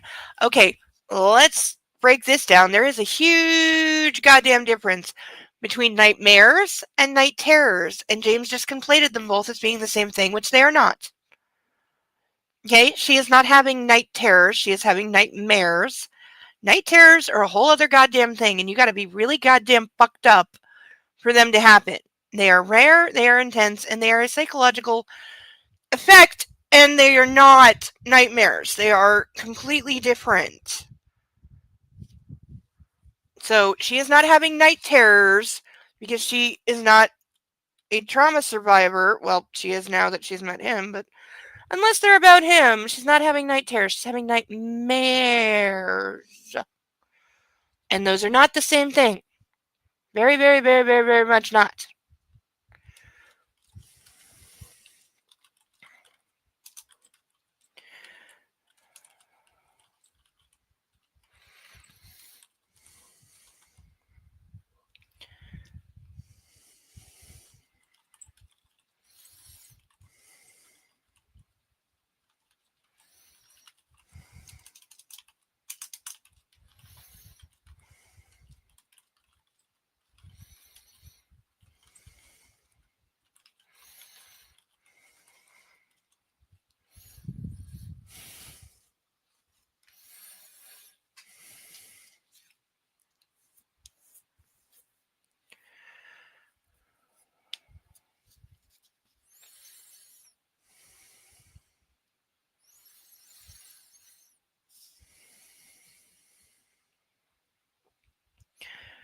We have to catch this asshole. How dare he or she frighten my wife? Also, I point out she must be aware of how shit their fucking security is if she's afraid. I've taken my father's advice and we're flying commercial. It's been a while for me, but Anna's never flown international first class, so it'll be a new experience for her. We're leaving out of London, and I've grounded the jet in Nice until it's had a thorough inspection. I'm not taking any chances. Not with my crew, not with my wife. Excuse me.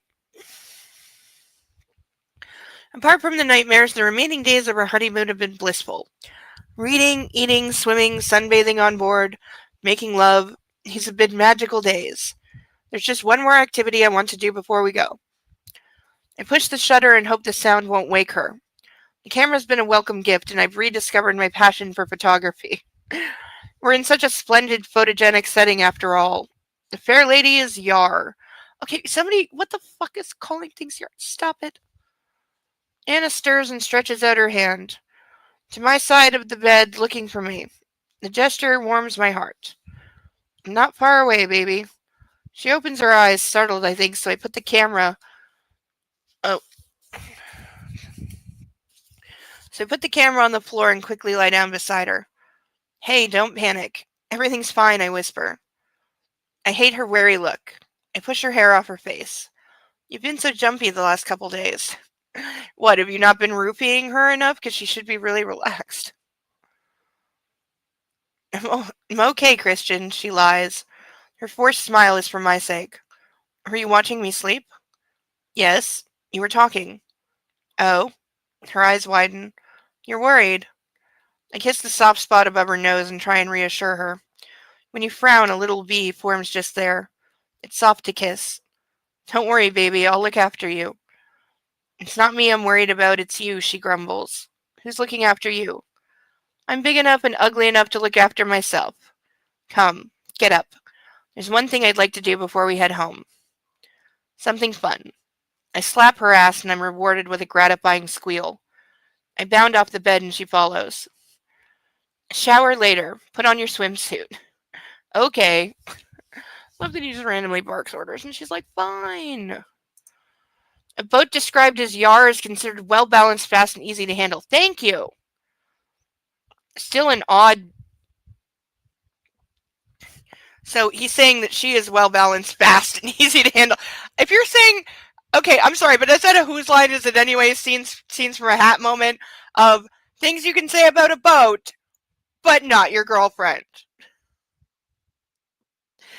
I would think Yar would be in there.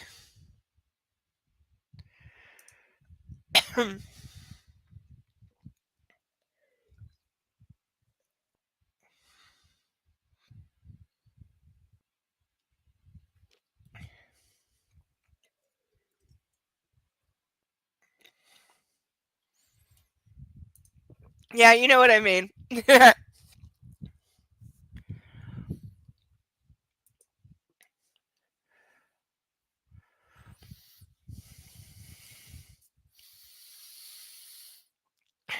have lowered the jet ski into the water. My life vest is on and I'm helping Anna into hers. I strap the ignition key and kill cord onto her wrist. You want me to drive? She asks, incredulous. Yes, I grin. That's not too tight? It's fine. Is that why you're wearing your life jacket? She arches a brow, unimpressed. Yes. Such confidence in my driving capabilities, Mr. Gray. As ever, Mrs. Gray. Okay, here at least, if you are on a jet ski, you goddamn well better be wearing a life jacket, and it doesn't matter if you're driving or passenger. You don't have a life jacket on? Wow, is your ass getting pulled over in like record time, and you got a big fine coming. Like, we don't fuck around with that shit here. Like, I don't know what the laws in France are, but I'd be willing to bet they're probably the same. Well, don't lecture me, she warns, and I know she's talking from bitter experience. I hold up my palms and surrender. Would I dare? Yes, you would, and yes, you do. And we can't pull over and argue on the sidewalk here. Fair point well made, Mrs. Gray. Are we going to stand on this platform all day debating your driving skills, or are we going to have some fun? Fair point well made, Mr. Gray. She climbs onto the craft and I slide on behind her and look up to find we've attracted a small audience on deck. The crew, our French security, and Taylor. I kick us away from the small pontoon and wrap my arms and clamp my thighs around Anna. She inserts the ignition key and presses the start button, and the engine powers to life with its gutsy roar. Ready? She shouts. As I'll ever be. So there! Hi! Good to see you and your dragons! Yeah, it's the same in the States. If you are on a watercraft, you better be wearing a fucking life jacket. So, like, that is like safety 101. Yes, it better be a vest and not that orange kinds of wrap. No, no, no. We don't even allow those here. You cannot get away with that here. We don't use those. You can't have neck floaties. Completely banned.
Haven't been on a jet ski in 20 years. They're not safe without a vest. Too easy to be thrown off. Oh, hell yeah.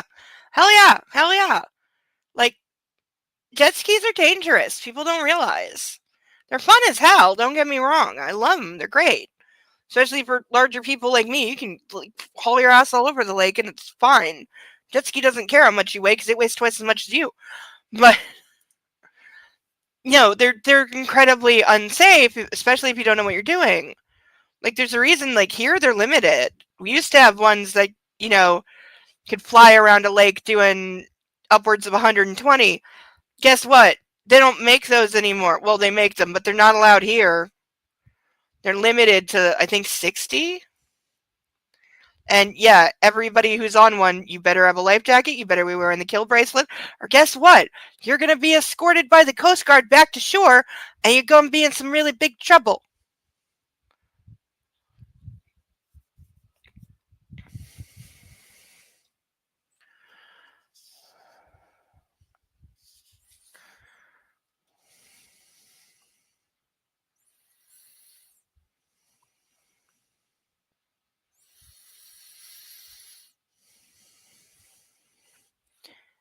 Ready? She shouts. As I'll ever be.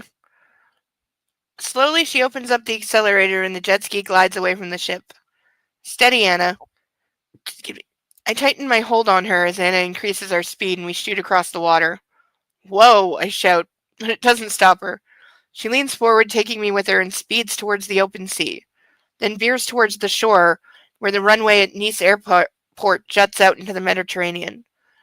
Next time we do this, we'll have 2 jet skis, I shout. That would be fun, racing together. Yeah, because remember, he's the world's worst passenger. We bounce a little, and it's choppier on the water today with the brisk summer breeze. As she nears the shore, a plane flies overhead. The noise is deafening. Shit. Anna swerves suddenly, and I shout, but I'm too late. We're both bucked off the craft and into the Mediterranean. The water closes over my head, into my eyes and my mouth. But I kick up and surface immediately. You're wearing a life jacket! Shaking my head, looking for Anna. The jet ski bobs, lifeless and harmless, not far from us, and Anna's wiping the water from her eyes. I swim towards her, relieved she's surfaced. She's wearing a life jacket, too! You okay? I ask when I get close. Yes, she croaks, and she's grinning ear to ear. Why is she smiling? She just catapulted us into the cold sea. I pull her into my wet embrace and hold her face between my palms, checking to see that she wasn't hit by the jet ski. She'd be unconscious or dead. See, that wasn't so bad, she gushes, and I know she's okay. No, I guess it wasn't, except I'm wet. Yeah, dude, you're gonna be wet on a jet ski anyway. Do you think that they're made to be dry? Like, they have a wake. I'm wet too. I like you wet. I leer at her. Christian, she admonishes me for my lewd look, and I can't help myself. I kiss her. No, I consume her. We're both winded when I pull away. He can never just, kiss her normally. Come, let's head back. We have to shower. I'll drive. I swim over to the jet ski and vault onto it and pull her up behind me. Was that fun, Mrs. Gray? It was, thank you. No, thank you. Should we go home now? Yes, please. Okay, so he let her drive for what, like a full minute at most? And then as soon as she dumps them in the water, which happens all the time, he's like, no, let me take over now, and no, now you've gone and got yourself all wet, little missy. We need to get you showered off right away. Like, the infantilizing. You know she was deep into writing the mister at the same time as this crap, because the overlap is, getting so obvious. I need more wine.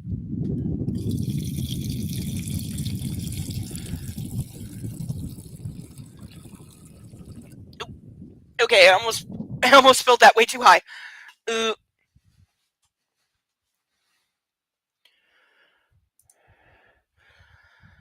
Okay, midstream reminder, we still have random ducks available. We have 5 painted ducks available. Handcuffs and wine all still on the table. All donations welcome and highly appreciated. Thank you very much. Okay, obligatory plug out of the way. But the note next to the PayPal link is for reals.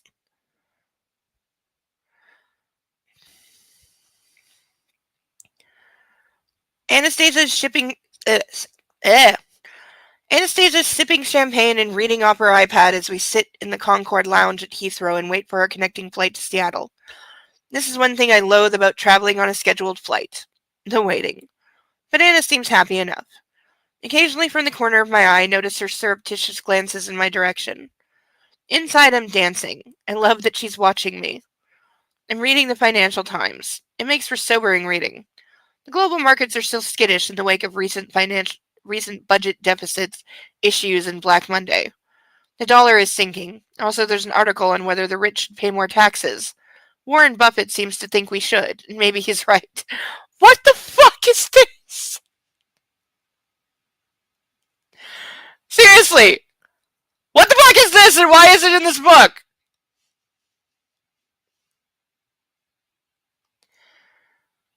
Anna takes a photograph, with the flash on, surprising me. I blink, the blur of bright lights out of my eyes, and watch as she switches the flash off. How are you, Mrs. Gray? I ask. Sad to be going home, she pouts. I like having you to myself. I take her hand and kiss her knuckles in turn. Me too, I whisper. But, she asks. Damn, she heard my unspoken doubt. Her eyes narrow, shrewd, and interrogative. She's not going to let this go until I tell her. I sigh. I want this arsonist caught and out of our lives. Oh.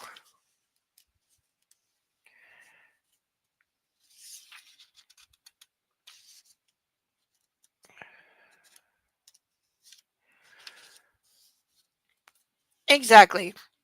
I'll have Welch's balls on a platter if he lets anything like that happen again. My tone sounds cold and sinister even to me. This has gone on too long. We need to catch the fucker. Anna gapes at me, then raises the camera and takes a quick shot. Gotcha. I smile, relieved that she's lightened the mood. I think it's time to board our flight. Come. Sawyer, can we go through the front? I ask as he pulls the Audi up to the curb outside Escala. Taylor climbs out and opens my door. Anna's fast asleep. Thanks, Taylor, I say as I stretch my legs. It's good to be back. It is, sir.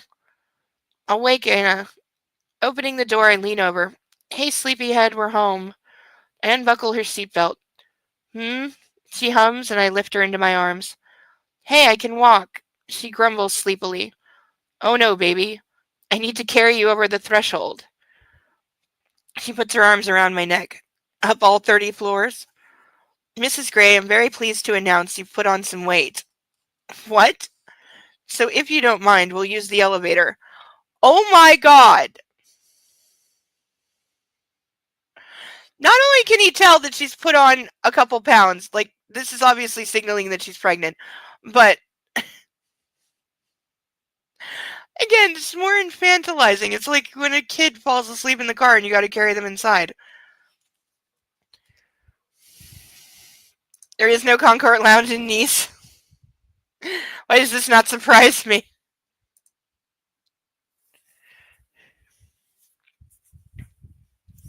God, can my boobs stay where I put them, please? Like, this tie is covering a lot of cleavage tonight. If that's the unspoken doubt, let me get down the block with earplugs and muffs on before you mention the spoken stuff. Yeah.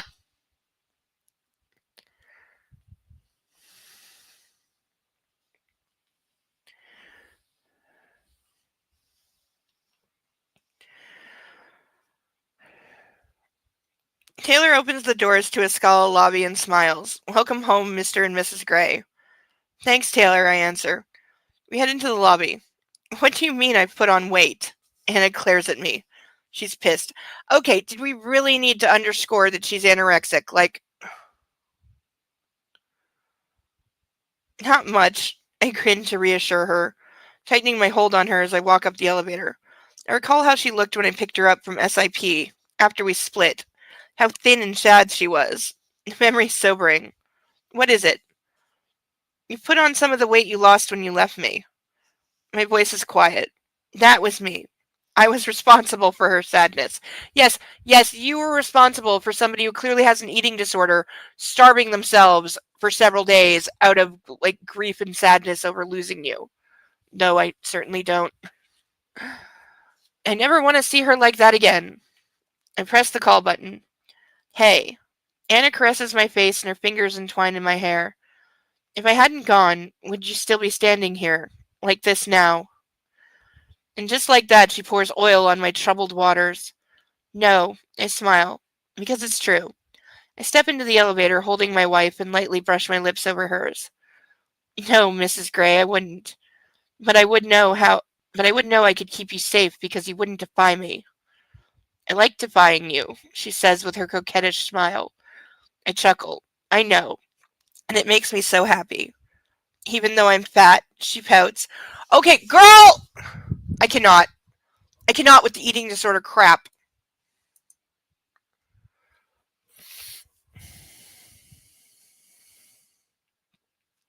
Like, it's so gross. And it's so disgusting. And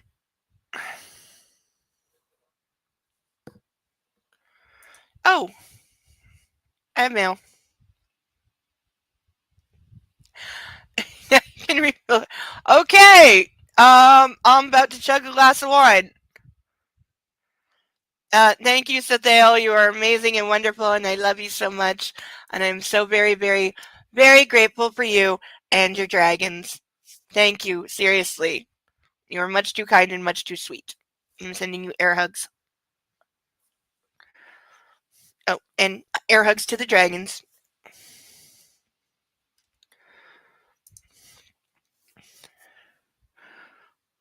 All right. Oh, been a minute since I did this.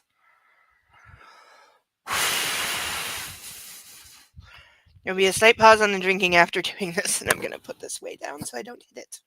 Because I'm pretty sure that, it's got open slats. I'm pretty sure if I pour wine into the mic, it may stop working.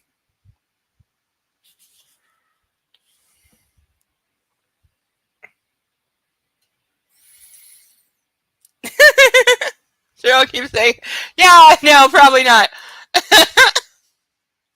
I'm keeping track in my head. There's a cutoff. It's just usually after book club. Yeah, there's a reason that I'm posting nonsense till 5 a.m. on Saturday nights. I usually see the sun come up. I get past a certain level of drunk, sleep just goes out of my head, and I'm good for like 12 hours. It's not a good thing, but it happens. Hey, I got another laugh.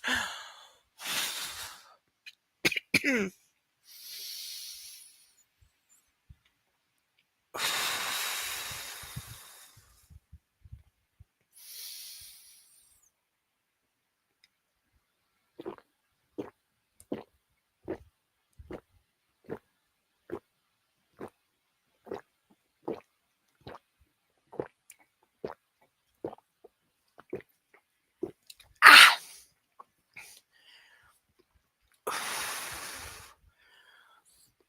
All in one, and I didn't even come close to running out of breath.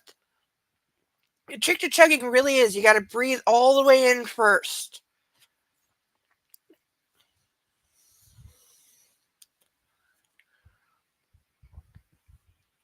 I'm probably gonna burp really loudly at some point.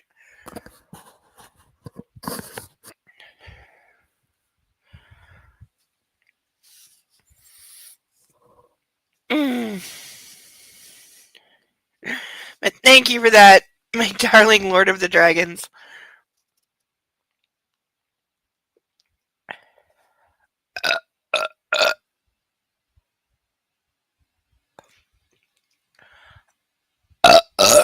Excuse me. Yeah, my breath is like flammable right now.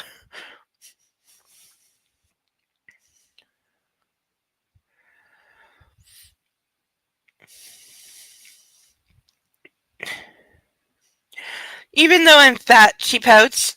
I laugh. Even though you're fat. Okay, dude, how about telling her she's not fat?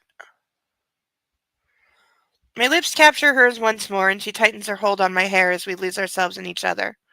The elevator pings, and we're back at Escala for the first time as husband and wife. Very happy, I whisper, my body stirring. Of course, of course, of course, of course. And carry her into the foyer, and I want to bypass everything and everyone and take her to bed. Welcome home, Mrs. Gray. I kiss her once more. Welcome home, Mr. Gray. Her face is alight with joy. I carry her into the main living room and set her down on the kitchen island. From the cupboard, I take down 2 champagne flutes, and from the fridge, I retrieve a chilled bottle of Grand Marnier Bollinger, our favorite rosé. Excuse me. Now I want to know what that costs.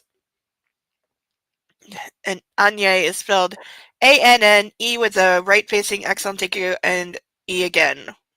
So double N, double E, after a capital A. Grand Marnier Bollinger, which is apparently a rosé. Ugh, I always think rosés suck. Opening the bottle with a quick twist of the cork, I pour the pale pink sparkling liquid into each glass. I hand one to Anna, who's still sitting on the counter and stand between her legs. Here's to us, Mrs. Gray. To us, Mr. Gray. She answers with a shy smile. Are you supposed to not try and hand twist a cork out because you'll break the top off and then it's stuck?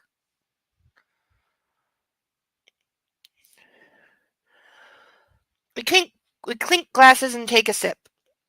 I know you're tired. I run my nose against hers. but I'd really like to go to bed and not sleep. I kissed the corner of her sweet mouth. It's our first night back here, and you're really mine. Stop it! She moans, closing her eyes, and raises her head, giving me access to her throat. Anna, you goddess. My love, my life, my wife. God, she's gonna wake up one day and the word mine is gonna be like tattooed somewhere on her body. And I was about to say on her ass, but it could equally be across her forehead or her chest, I swear to God. End of chapter! Told you that was a short one. Whereas chapter 21, which we're about to start, is 50 pages. So we're not getting through all of it tonight. I can guarantee you that. But we'll get it. We'll get a decent way in. We'll get a decent way in. Then I gotta find a decent place to stop. I think we're making good page count. Why do I never write down what page we started on? Why do I always have to go back and look? Because I don't look. Oh, we're making exceptionally good time. We're actually way ahead. How are we so far ahead? Am I reading really fast tonight? Wait, am I miscounting?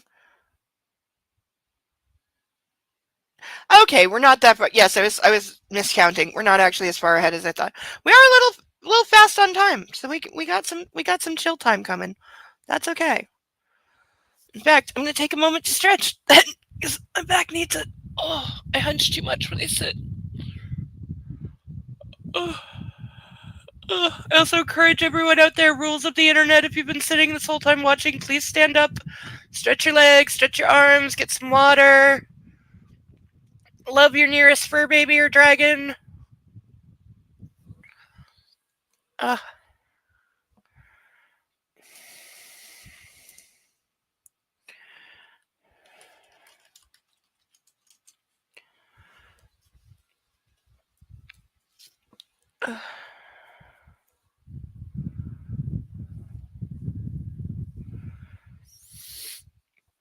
You know, if you're night wolf, go outside and see if there's a coyote that wants petting. I've seen your videos of you filming them, dude. I don't put it past you to try and pet them. Yeah, I've seen people here do it. Not a good idea. We don't really get coyotes too much here, more like foxes than coyotes. And bears. No, not right now, because all the bears are definitely making their hibernation arrangements for the winter. Because it started getting cold, so they're in the stockpile food, find a good den phase of being bears.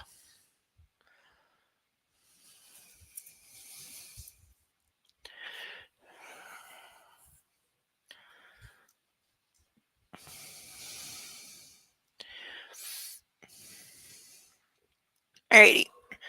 Chapter 21. Sunday, August 21st, 2011. Oh, this means we're gonna have a scene with them being at his parents' again. What do you bet he like fucks her in their bedroom this time? I'm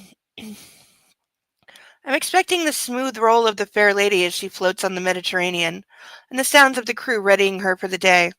But when I open my eyes, I'm at home.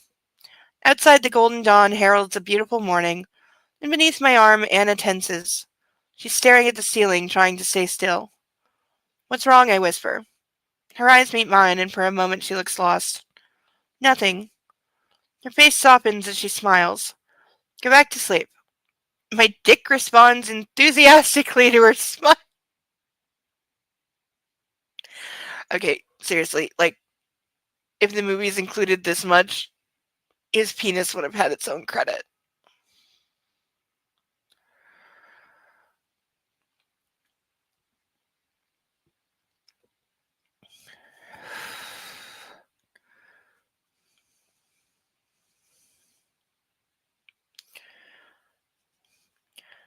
What's wrong? I whisper.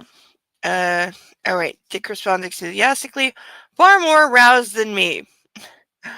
Blinking, I rub my face and stretch my limbs in an effort to wake my mind and the rest of my body. You know, I've always wondered, is there an age limit on morning wood? And also, is that an everyday thing or just a sometimes thing? Because I've never been clear on this.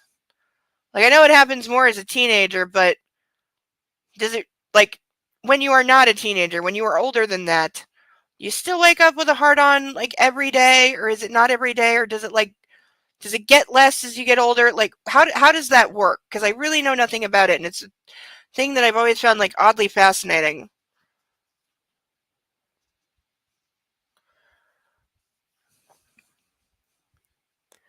Jet lag, I ask. Is that what this is? I can't sleep. I have the universal panacea next to me, right here, just for you, baby.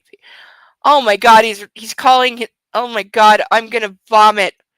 Like, and if you ask me the exact definition of panacea, PANACEA, I could not give it to you. I'm aware of the general concept. Also, there are better words you could have used. Put the thesaurus down, E.L. James. Could stop it. But I have the universal panacea right here, just for you, baby. This sounds so disgusting. So disgusting. Grinning, I nudge her hip with my erection. She giggles, rolling her eyes, and her teeth tease my earlobe as her hand skates down my body to my waiting cock. If she blows him, I'm gonna puke. I just chugged a whole glass of wine, and it's sitting like right here. I'm gonna puke, and it is all the book's fault. When I stir an hour or so later, I really gotta eat like later in the day on book club days because I tend to eat like early and then it's not enough. I need like a good like 4 to 5 o'clock meal on book club days, and I ate at like 2 o'clock, 2 to 3, which is on me. I need to pay more attention and make sandwiches. Ooh, salami mustard sandwich sounds so good right now. On like the really cheap white bread too. Yeah, really cheap white bread, German salami, French's mustard, and bread and butter pickles. Oh shit, I'm getting sick. Fuck. The only time I crave mustard and bread and butter pickles specifically, I'm getting sick. Fuck. There's things that I universally crave when I'm sick and only eat when I'm sick. Usually I like sweet mixed pickles. The only time I crave bread and butter pickles and orange soda and toasted chicken sandwich made from real chicken and slightly toasted, and I don't even like toast, is when I'm sick. Oh, and tomato soup. I think I actually have tomato soup. Ooh, after book club, I might make tomato soup. I think I have some. Now I really hope I have a can of tomato soup somewhere. I usually have one or two in the cupboard, I think. I don't know if I have milk. Okay, fingers crossed I have milk, because it's better when it's made with milk and not water, but it's still good with water. Oh, I don't have any crackers, though. Darn it.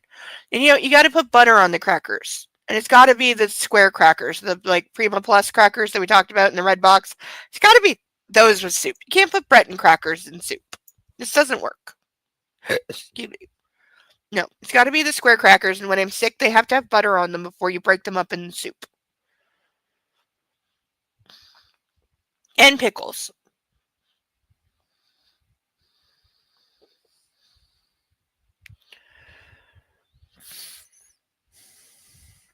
I stir an hour or so later. It's early morning. I've slept well, and Anna is still beside me. I let her rest and get up quietly. A quick run in the gym is what I need. While I'm on the treadmill with Fortet, these are two separate words, the number 4 and then TET, blaring in my ears. If anyone knows what kind of artist this is, I'm really curious. Is it rap? Is it pop? Is it classical? Have you ever read or heard of either this person or this group? And check the markets and watch the news. It's going to be quite the adjustment to return to my routine. Anna and I have been in a blissful bubble for the last few weeks, but now I'm ready to go back to work. You don't work.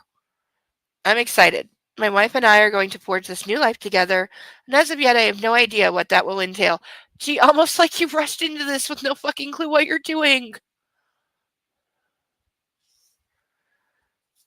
Maybe we could travel.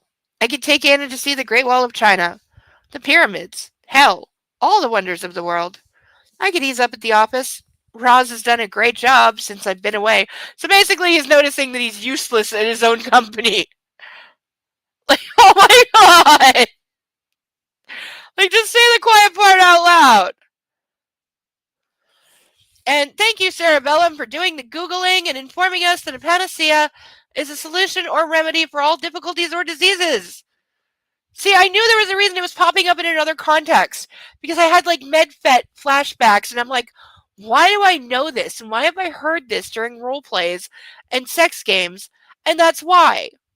Because it fits more in a MedFet setting. That's why. Now I need to work this line into my fanfic. Which, by the way, I can give some update on my fanfic. I finished the police scene. Yay me! Because that took several weeks.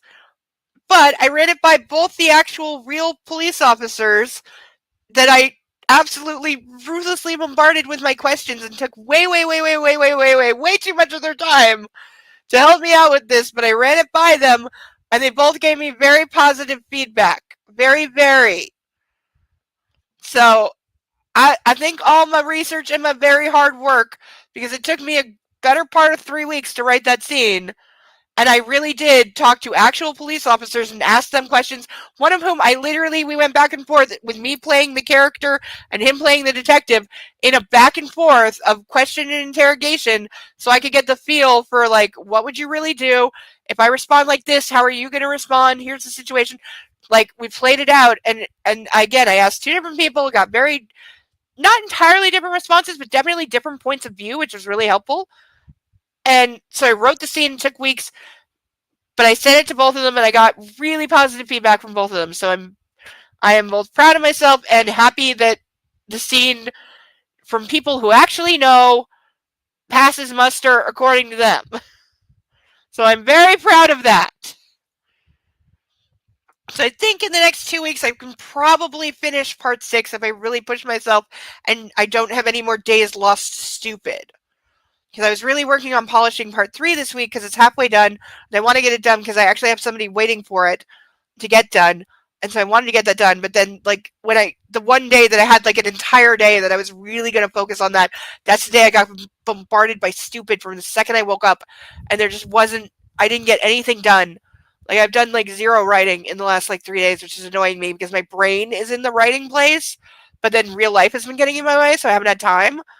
And Fortet is an electronic musician. Okay, I like DJ Mangu, Euro Dancer. I literally burned a CD of that, a song on repeat to get through a chemistry final in high school.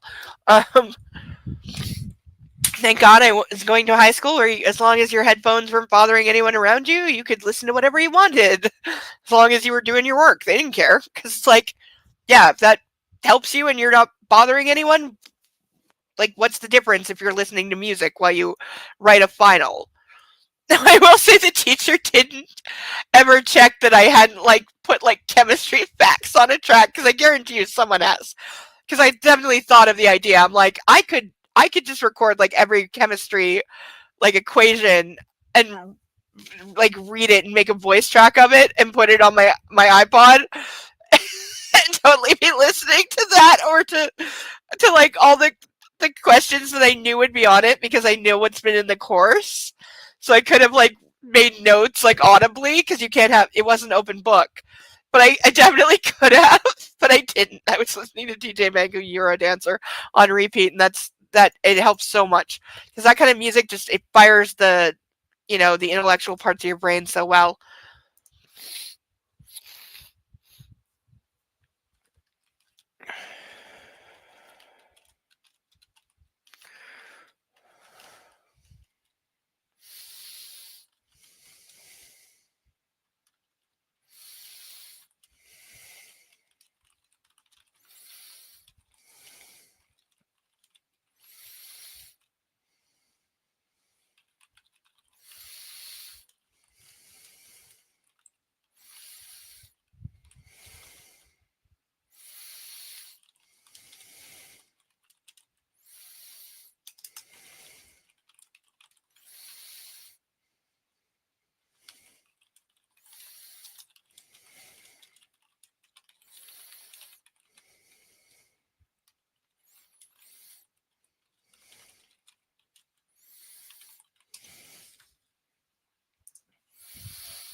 months of being away, and Anna could stop working. After all, she won't need the money.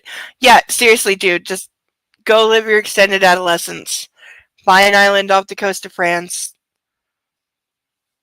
You know, make an entire house that's your sex dungeon and then an actual house to live in that are interconnected by a slide. But she loves her job. And she's good at it. Yes, this person who is like a month out of college, at this point probably 3 months because they've been on honeymoon forever. But yeah, she's really good at being an editor-in-chief. Jesus Christ. Has E.L. James ever worked? Has she ever held an actual job? Because I don't think so. Because she doesn't seem to know how a job works. Maybe she has great ambitions in publishing. Well, you know what you could do? You could ask her. You could have a conversation with her. You could, like, plan your future and shit like that. You know, like real people do. I shake my head. She would be safer if she stayed at home. Damn, don't dwell on the negative, Great. That line's not escaping my wrath. No. Because this is the beginning. I've said so many goddamn times, he's going to use safety and security, especially when she's pregnant, as a reason to make her stop working and live in his gilded cage, surrounded by bubble wrap and security that reports on her every goddamn fucking move. And, like, no.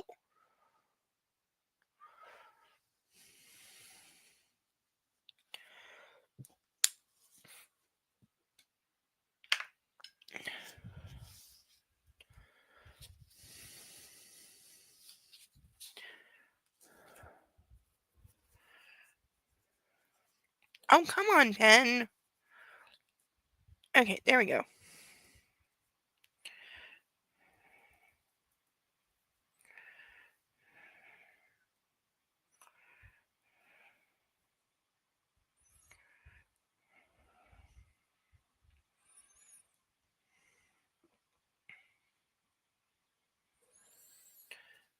Ooh, almost put pen in paint water. Don't do that.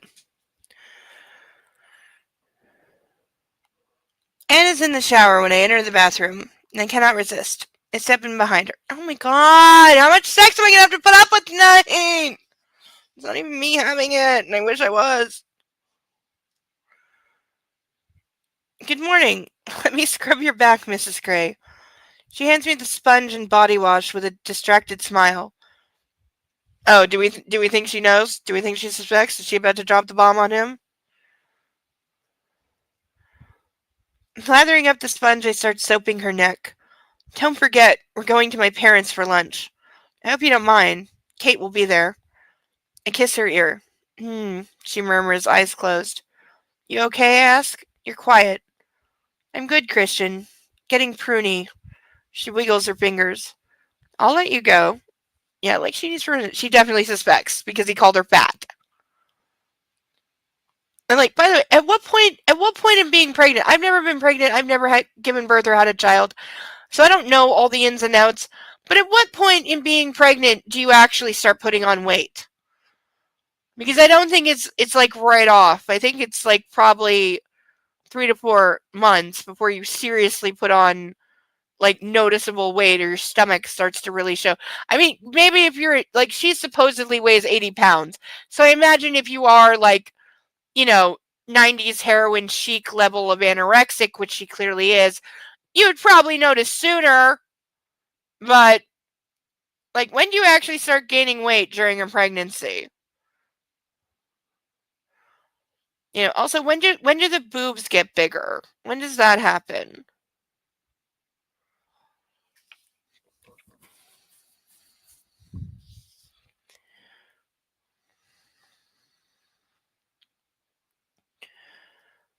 She smiles, exits the shower cubicle, and grabs her robe on the way out. She seems happy enough, but I think my girl is preoccupied. Something's up. Can you stop calling her a girl? She is not my girl. She's your wife, and she's a grown-ass woman. Can we have a little respect, please? And why am I asking? The answer's obviously no. Anna's in the kitchen making breakfast when I enter. She looks lovely, wearing a black strappy top and the skirt she wore on our walk around St. Paul de Benes. Coffee, she asks. please. Sourdough toast, please. Preserves, apricot, thanks. Bleh. I kiss her cheek. I've got some things to do before we leave for lunch. Okay, I'll bring breakfast to you. I literally have no idea like who is talking through half of that. It depends. Bust immediately. Oh, you had hyperemesis gravidaria both times? No! Second time I was on zone from. Oh, you poor thing! Oh, you poor, poor, poor, poor thing. For anyone who doesn't know, that's where you get morning sickness to like the 10th power, and you can't stop vomiting, you can't keep anything down, and your body starts to cannibalize itself, and you actually lose a fuck ton of weight and can even lose the pregnancy because you're severely dehydrated and malnourished, and your body is just not taking this. Oh, you poor, poor thing. Also, you share that with the Duchess of Windsor, Kate, the royal Kate, because she had that with at least one, I think two of hers, and wound up hospitalized several times because of it. Because yeah, it literally sucks the life out of you. But oh my god, girl, I'm so sorry, so sorry that you had to deal with that and go through that. But yay that it worked out. But the bust immediately, like the boobs immediately start making space for the milk. Because for anyone who doesn't know, boobs have a hollow sac inside them. That's why you can push fingers on a nipple. By the way, this hurts. Don't do it without permission. But if you push on a nipple, you can actually go all the way through the empty sac and feel the ribs underneath. It's really creepy, and it hurts. But it's I've definitely done it a few times, and yeah, it's creepy. But there's an empty sac inside, then that's what fills with the milk when the babies happen, and that's why your boobs get higher and rounder and firmer, because instead of being hollow, they're now like filled with milk or colostrum as it is, and that's why, yeah. Oh, you got motion sick. Oh, poor baby. Oh, I feel so bad for you. Oh, because also most of the motion sickness shit I know you cannot take while pregnant, because they all have giant glaring warnings on them saying, do not take it pregnant, or if you even think you're pregnant. So, oh my god. Oh god, that must have sucked. But I'm told by women who have been through it that the kids are worth it. I'm not sure I believe that, but I've been told it. But oh my god, and you, god, girl, you are a queen. If your man does not treat you like royalty every day, beat him with a stick.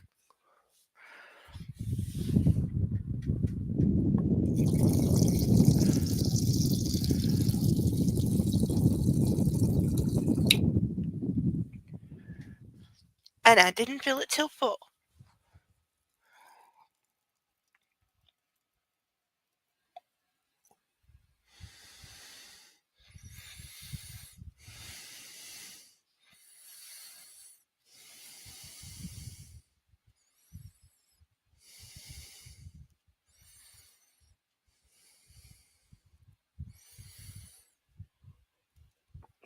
Damn it. I scratched the spine of the book, which annoys me because I always skin them. I really gotta figure out what to do with all the skins. I've got them all. I need to put them into some kind of artistic format, and I haven't figured out what to do with that yet. I don't like a damaged hide on the things I kill. I'm trying the 2-year-old solution of putting spit on it. Guess what? It didn't work.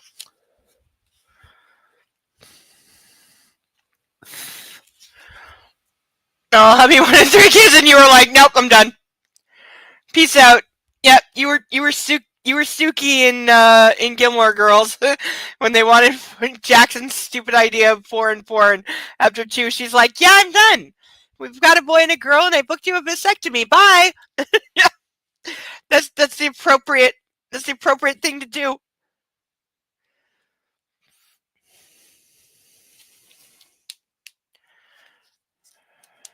Oh.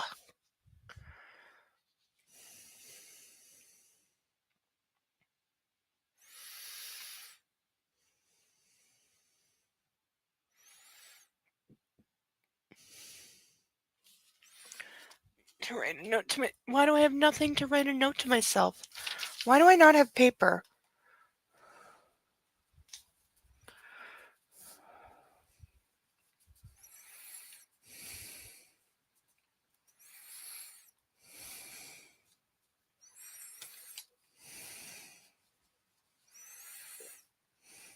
Or be able to spell words, damn it.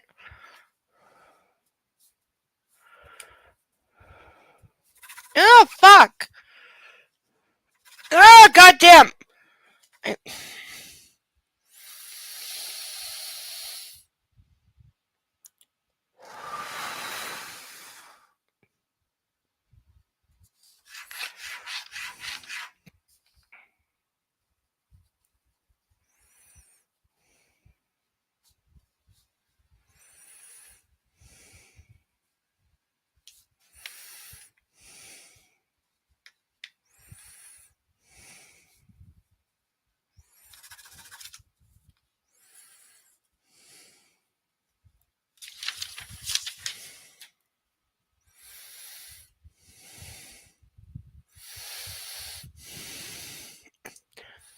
That works. You know, if you're having a C-section, that works.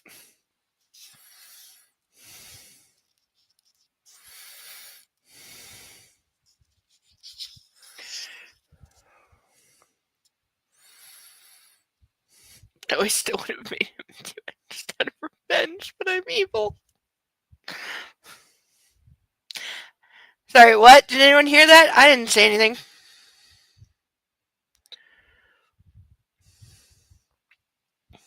In my study, I find Gia Mateo's latest plans for the house on my desk, where Gail must have left them. Setting them aside to review later, I fire up my iMac and get to work. Welch and Barney are combing through all the past week's footage from the CCTV cameras at Grey House, but there's no news on the arsonist yet. Welch has been rolling out additional security at each of the GEH sites. I read through the schedule for our personal protection and find it includes an additional operative. Her name is Belinda Prescott. But today, it's Ryan and Sawyer who will accompany us to my parents' place. Taylor, quite rightly, has gone to visit his daughter after so many weeks away. Seriously, were they on their honeymoon for like 5 or 6 weeks? I think they were. Anna pushes the door open using her back and places coffee and toast on my desk. Thank you, wife. You're welcome, husband. Your smile is thin. I'm going to unpack. You don't have to. Gail can do it.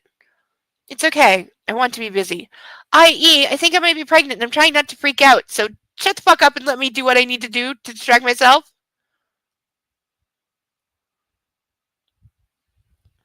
Hey. I get up and catch her hand before she leaves, scrutinizing her face. What's wrong? Nothing. She leans up to kiss my cheek. I'll be ready to leave midday. Yeah, because she's considering if I am pregnant, should I quietly get rid of it because he definitely doesn't want kids. He's made that very clear and he's going to turn into a giant baby and have a huge fight and melt down and possibly, throw me away like all of his other subs because I've broken one of his idiot rules and then I'm alone on the streets with a child I can't support and no job. Do we put it past him to act like that? Absolutely fucking no.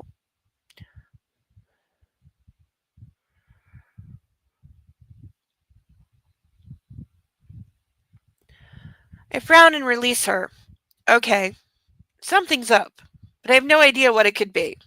It's unsettling. Wow, are you stupid?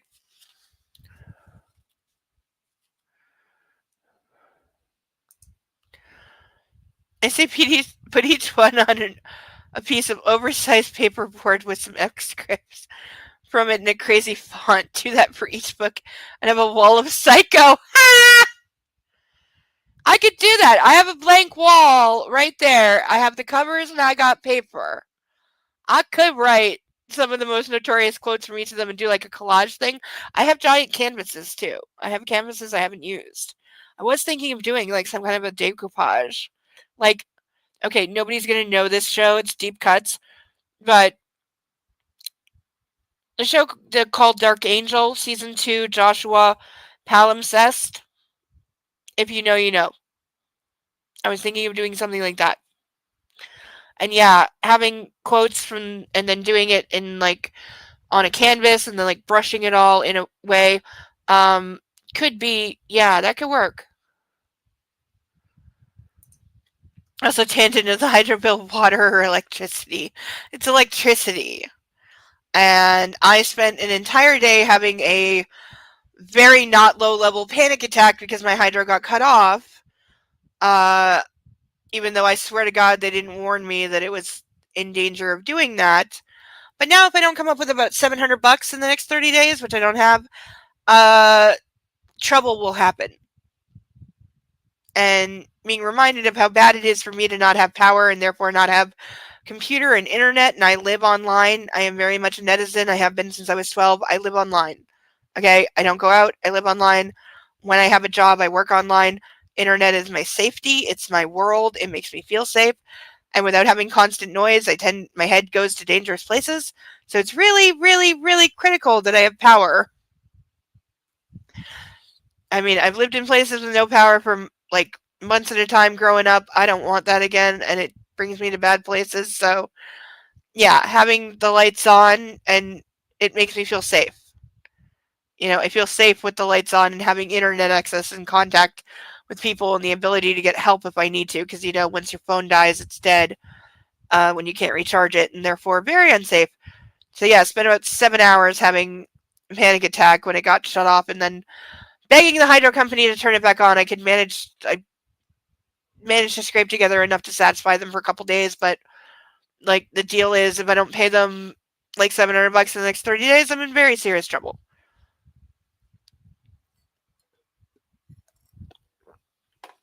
And I should not have said nearly that much out loud online on the internet, and I'm blaming the fact that I chugged a glass of wine. Because that will usually do it. I'm convinced that the phrase in vino veritas is where the idea for truth serum came up, and that there is actually no such thing as truth serum, which is also true, but that those who used to fake it was really just injecting someone with like a lot of moonshine, because you get somebody drunk enough, they will tell you the truth.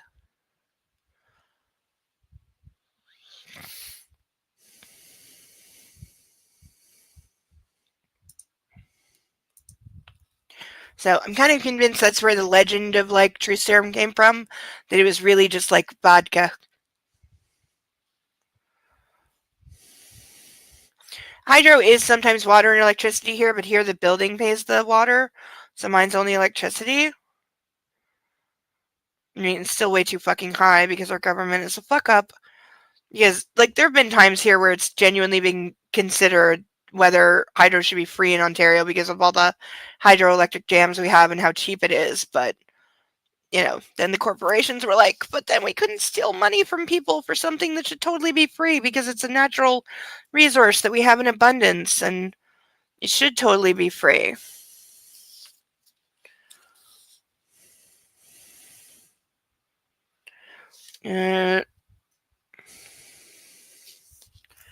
Completely lost my place.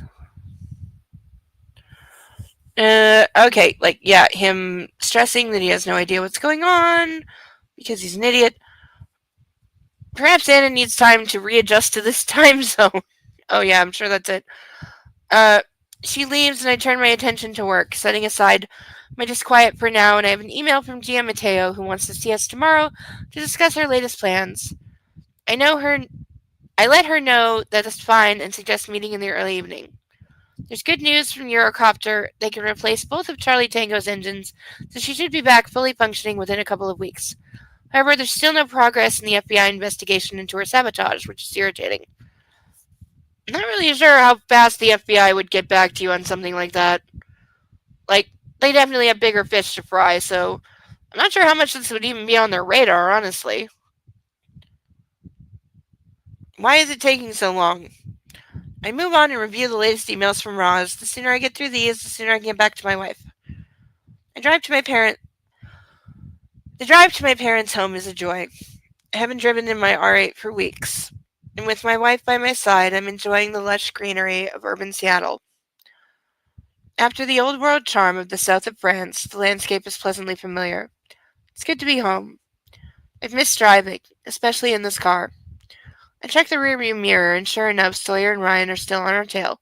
Oh wait, is this the scene where he makes her like drive really illegally? This is. This is okay. It's not going to be for a while. Probably not this. Week. But this is the scene because it was coming home from his parents that he thinks someone is following them, and so he makes her drive like a fucking maniac. We're probably not going to get to it this week, but definitely next week. And yeah, let's count the broken laws in that scene. Can somebody remind me? And somebody please help me keep tally? Well, when we get to the car chase scene of how many broken laws and how reckless he is with this person that he claims like he won't let her ride a fucking jet ski or go skiing because she might get hurt, but then he tells her to do everything in that scene. Somebody please, please, please, please remind me because I need to roast the epic shit out of him on a higher level than usual during that scene for epically contradicting everything he has said ever. It's good to be home. I've missed driving, especially in this car. Product placement that didn't come through. I checked the rearview mirror, and sure enough, Sawyer and Ryan are on our tail. Anna is quiet beside me, gazing at the scenery that's dappled with summer sun as we speed, top down along the I-5. Would you let me drive this? She asks out of the blue. Is that what she's been thinking about? God, he's stupid. Of course. What's mine is yours. If you dent it, though, it will take you to the red room of pain. I give her a wolfish grin. I want to burn that phrase. I think I will. Knowing that I'm using her spurious name for the playroom, not mine. Really? Her mouth drops open. You're kidding. You'd punish me for denting your car? You love your car more than you love me? Okay, seriously, I've known guys like this. Every woman has met at least one guy that definitely loves his car more than you. And I do not count the guy on My Strange Addiction who literally fucked his car. Again, not yucking the not judging him, but he has objectophilia, and that's a psychological paraphilia, which is fine. But know your game, kind of. Her mouth drops open. You're kidding. She sounds incredulous.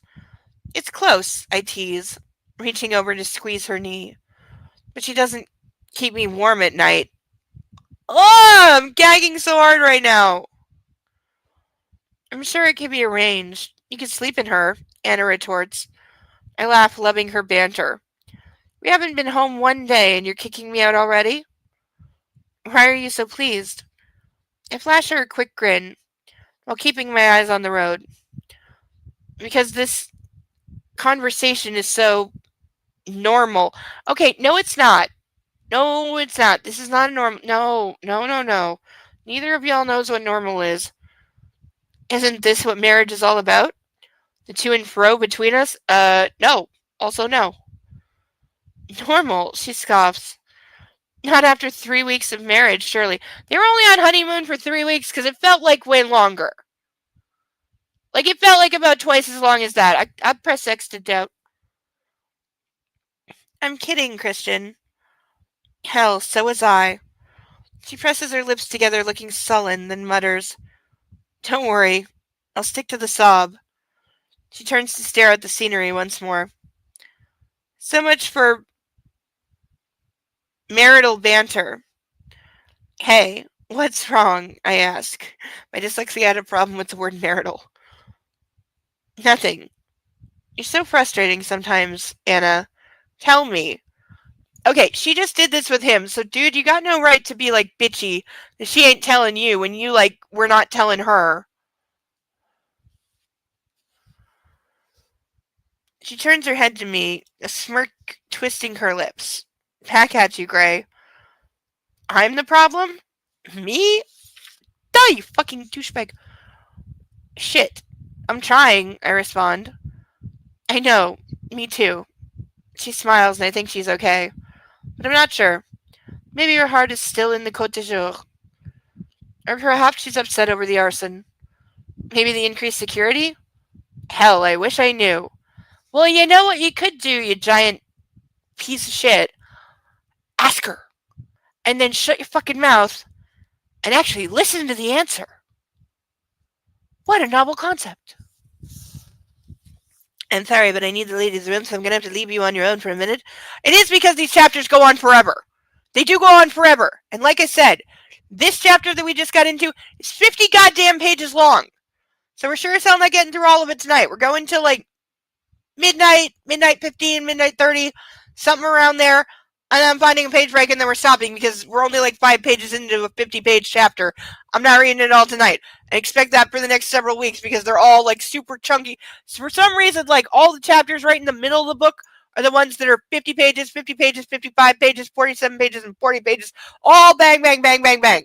So that's, and then there's like 2 pages, 1 page. Like, it makes no sense. There's no pacing. There was not an editor for this. I refuse to believe that this book was ever seen by a proper editor at all in any way. I gotta go to the ladies' room, so I'll be right back. Don't worry, I'll leave you a topic. First fruit you remember truly hating as a child, and what did you do the first time you ate it? I'll be right back. Leave your comments in the chat.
And we're back.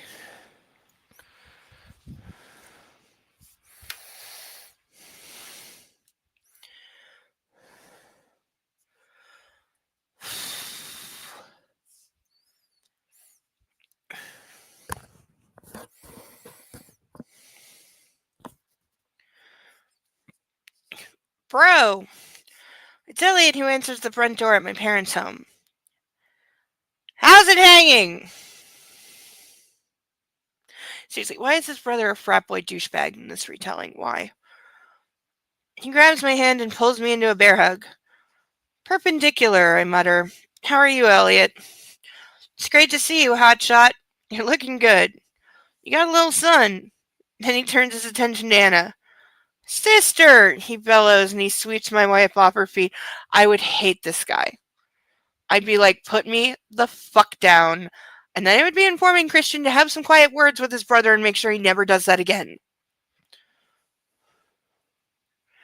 Hello, Elliot. She giggles, and it's a relief to hear her laugh. He sets her down. Looking beautiful, Anna. He treating you well? Mostly. Come in. Elliot steps aside. Dad's in charge of the barbecue. Okay, these people totally would have hired someone. My parents are experts. My parents are expert hosts and love entertaining. We're on the terrace in the backyard, sitting around the table. Across the lawn, there's the familiar view of the bay and the Seattle skyline in the distance. It's still stunning.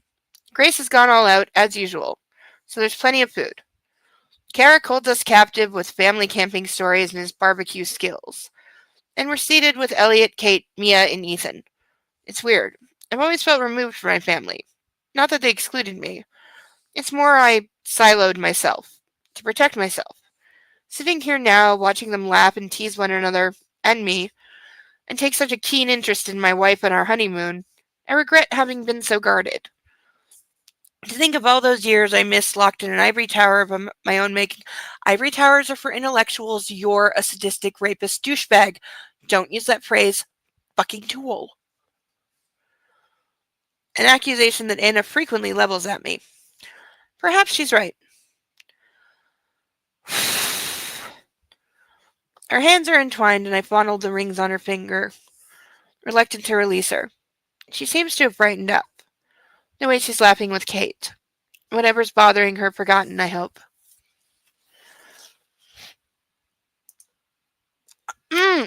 God, cerebellum, God, do I feel you there? I'm a picky eater. My mom always gave me crap for it. Turns out many of the foods I hated as a child I was allergic. Yes, I feel you there. God, do I feel you there? Because I only learned, relatively in terms of, life timeline recently, meaning within the last 5 to 10 years, that I'm allergic to latex. I found that out as a teenager, but there's several foods that if you're allergic to latex, you're also allergic to those foods. And so that accounts for, now that I know what that list is, yeah, that's pretty much every food I hated as a kid and got, crap for not wanting to eat, etc. So my family doesn't, well, my mom's side anyway, they don't believe in allergies, to put it stupidly. So, I'm allergic to all kinds of pepper. And so my idiot family would literally take the pepper shaker, hold it upside down, and toss it back and forth across to each other, passing over my plate as they did, just to fuck with me and tease me and say oh, you're not really allergic, you're just a drama queen, blah blah blah. And so then they wonder why I never ate around them, and from teenagerhood had a rule that I can't go see them for more than 2-3 days because I know I can't eat anything when I visit them because I can't trust them. And if I try to order a pizza or something, I get so much crap and get yelled at and abused for hours over it and days over it. It's just not worth it. So basically I just don't eat around them. So yeah, that limited my time around them, and that's not even accounting for emotionally how much I can't stand all of them. Because again, they're just constantly abusive, just constantly. Can't think of a fruit you don't like. Maybe just don't go sucking on a lime or a lemon. Yeah, I will say lemon, I don't mind so much, but I always hated the taste of lime. Oh, avocados are of the devil. They always have been. I have gagged watching other people eat avocado because it's disgusting. And I don't even think that's on the list. It might be. I haven't looked at the list in a while because it's not a food that I would eat anyway because of the texture and the mushiness. But yeah, ick.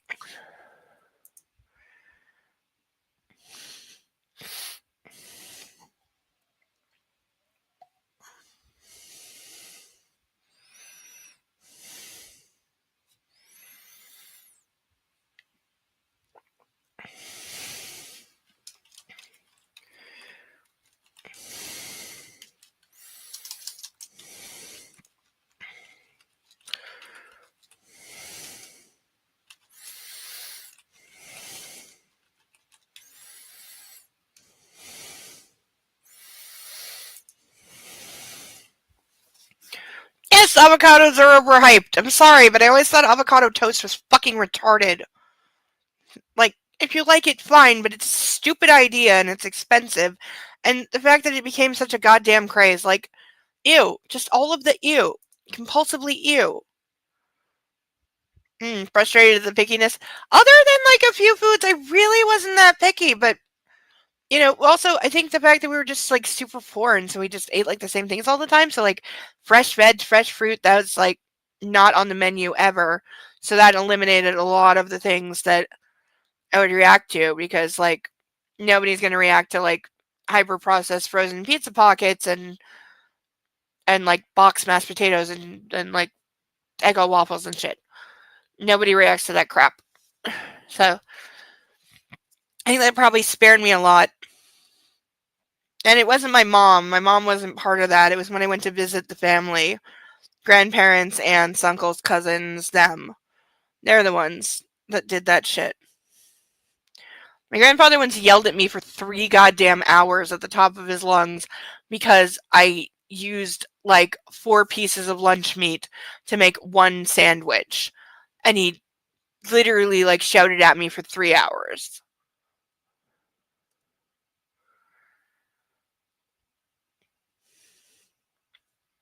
You know, and then they would literally like we'd sit down to dinner and they put a plate in front of me loaded with everything I'm allergic to, which they know, but they're like, "Oh, you're not really allergic. Your mom just put ideas in your head." Or later on, it was just, "Well, you're just crazy and you don't really know, but you're not really allergic to it." And it's like, I carry an EpiPen for Christ's goddamn sake. Like,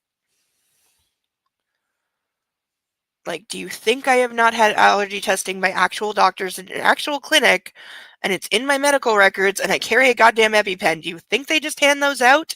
Do you realize that when I got the prescription for that, I had to sign legal documents that say I understand that if I ever jam this into somebody who is not having anaphylaxis or is not me, that they could die?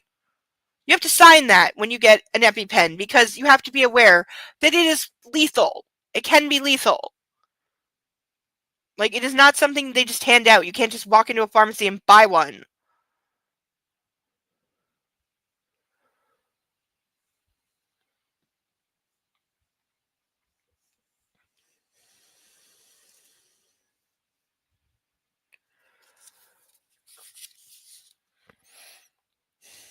Elliot's talking about the new house.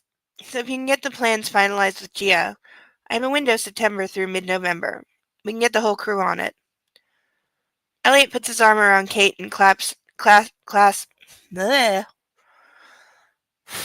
and clasps her shoulders. His thumb lightly brushes her skin. I think he really likes her. This has to be a first. When did his brother turn into such a whore? Gia is due to come over and discuss the plans tomorrow evening. I reply. I hope we can finalize everything then. I look at Anna. Sure, she smiles, but some of the light in her eyes fades. What is it? She's driving me crazy. Well, you could ask her to have an actual conversation. But you don't really do that. And congratulations to Ethan for getting into the psych program at Seattle, Mia interjects, pride ringing in her voice. She's obviously smitten, and I wonder if she's gotten into his pants yet. It's difficult to tell from the smirk he gives her. This is his sister, who for all we know is about 18 or 19 because she got de-aged a lot in these books. So again, we now have both of the Grey brothers thinking about their sister's pants, to put it mildly. Because Elliot was the one who said she's off chasing cock. And now Christian is wondering if she has slept with roommate Kate's brother who she's hooking up with. Because again, this book is highly incestuous in its way.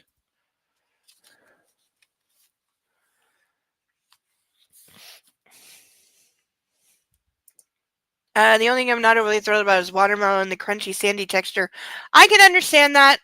I love watermelon, but I recognize, especially depending on what time of year it is, when it's got like a lot of the sugar content, it can be kind of gritty. So I can understand that. Fortunately for me, it's not a texture that triggers me, but I get it. I love watermelon. I wish I could have it all the time. Do you see those gym bros that were stabbing themselves without what?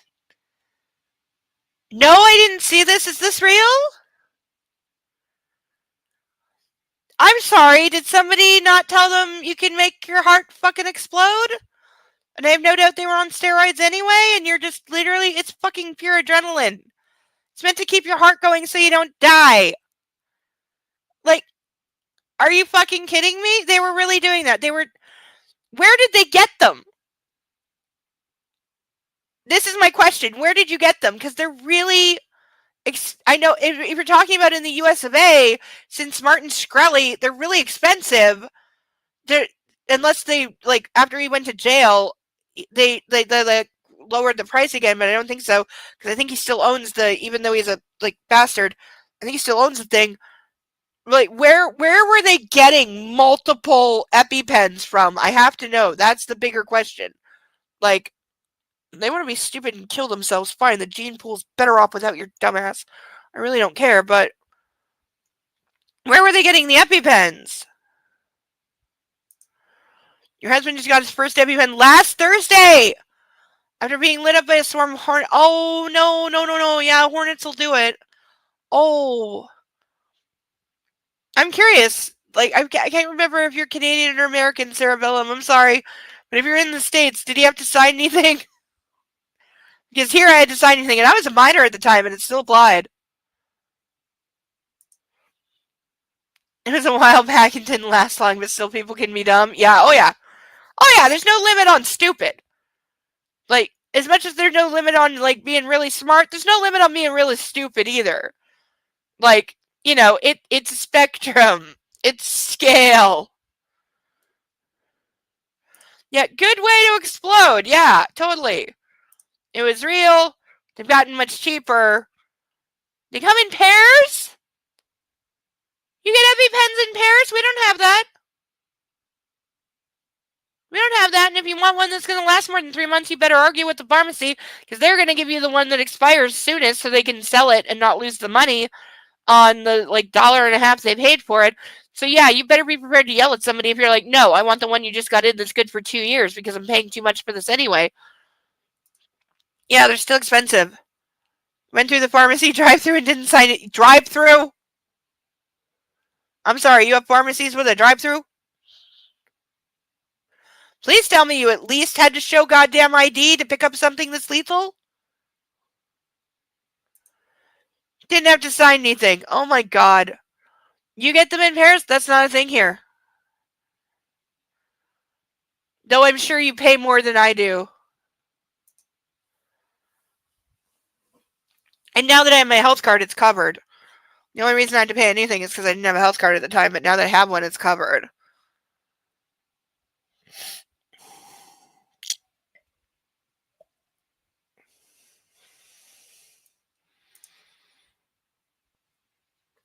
Yeah, controlled narcotics, obviously. You have to show ID as well as a number of anxiety meds here, like Ativan and other things. But you don't have to show ID for an EpiPen? That's insane! That's completely insane! Yeah, I totally have to show ID. I mean, like, they know me, so it's cool, but yeah, you still have to show your ID. They still have to scan it. Like, I think it varies state to state. Some places can be gotten over the counter, others you need a prescription. Wait a minute. So there's actually... I'm sorry, but this is one of those where I'm having an America disconnect. There's actually states, at least some of them, where you can just walk into a pharmacy and say, I want an EpiPen, here's X amount of cash, and walk out with an EpiPen. This is what you're confirming to me. Because, wow, if I wanted to be a serial killer with an untraceable weapon.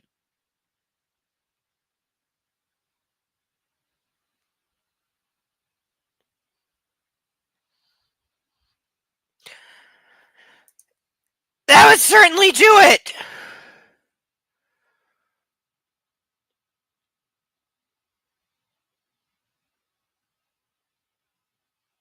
I'm sorry, has nobody ever, like, shown them any crime series ever? Because seriously, I'm recalling in my head, I'm flashing on, and this happened in, largely in London, UK London, not Ontario London, UK London. But I heard about it a few other places. There was this time, not too long ago, a couple years ago, where there were a series of street attacks on women where I don't know if they ever caught this guy. I certainly hope so. But this is real, what I'm about to say, and I'm remembering it as best I can right now, and I don't know all the details because I couldn't read too far into it because it was too triggering. But there was a series of attacks on women on the streets of men literally just walking up behind women and sticking needles in them, like syringe needles, and injecting them with like, or trying to inject them with like semen or God knows what. And this happened in several nightclubs and on the streets, and it went on for months. And I don't know if they ever caught. It was multiple people. Like it wasn't. It couldn't have all been one person. But I don't know if they ever caught anyone. And so now I'm having a flash of that and saying if you did that with an EpiPen, if you just walked up to random people on the street and jabbed them with an EpiPen, you could kill people literally. And the fact that you can just literally, if you have the cash, just walk in and buy that over the goddamn counter, a lethal weapon, a literal lethal weapon. The same, I put that in the same category as a gun or a cyanide cap because you can kill somebody with it, and it doesn't matter if it's like maybe not everybody you did that to would die.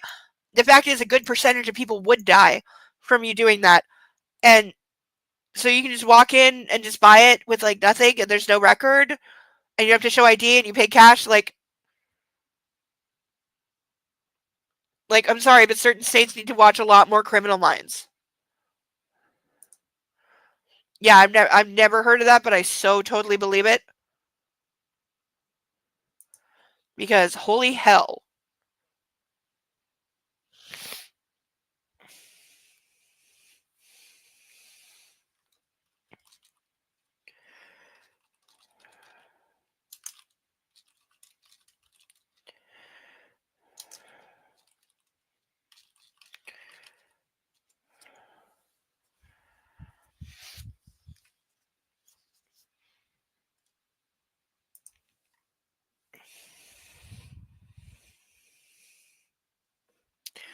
Uh-oh, I can't see either fur baby.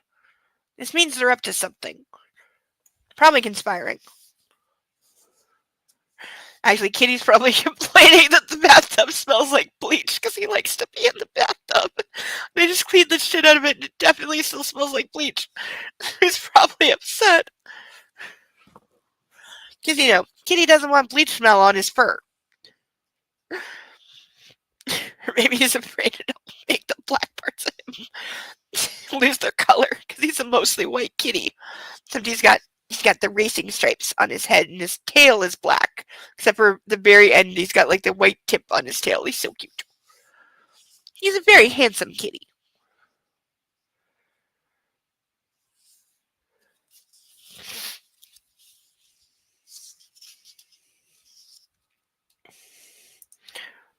There's a generic? I didn't even know there was a generic EpiPen. It comes in a 2-pack. Jesus. Patients can purchase authorized generic for adrenochrome.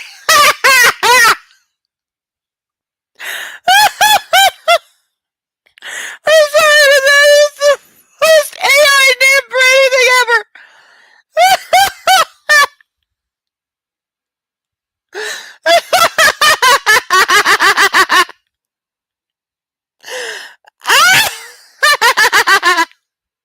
I know I sound like the Witch of the West. I can actually do a really good impression of that. Scared my cousin, baby middle cousin with that one. He literally cringed. But the low cash price of $110 for a 2-pack. Oh my god. Oh my god.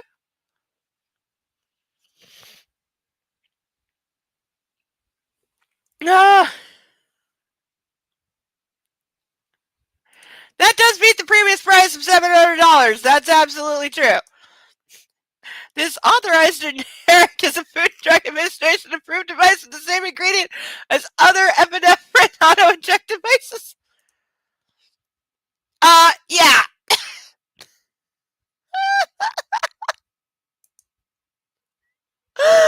Oh, USA! I'm putting wait, I gotta read it again. Adrenaclick. That's going up there with Freedom Fries. That is currently clocking in second to Freedom Fries on the list of stupid ass shit that America has named things. I'm sorry. That is horrible. That is so bad.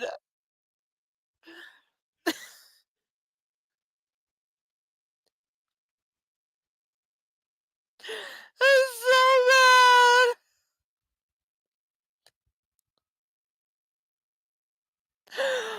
I'm obviously completely snapped by this point.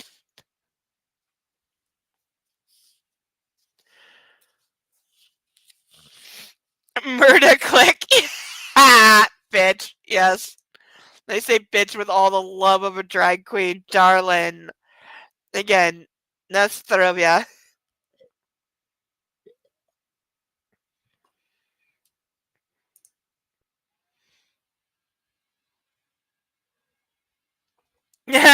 Kitty's like, quiet down. I'm trying to have a nap.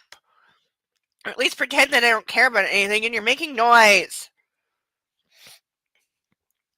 By the way, I need more pictures of your kitties in my Discord because they're adorable and they have such attitude and sass. I love them all.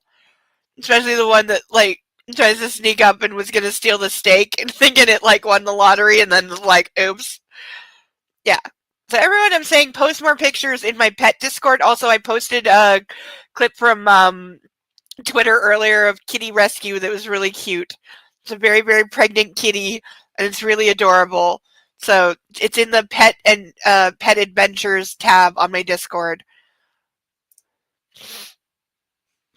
It does make sense from a perspective. It certainly does. I'm not saying I don't begrudge the marketing department.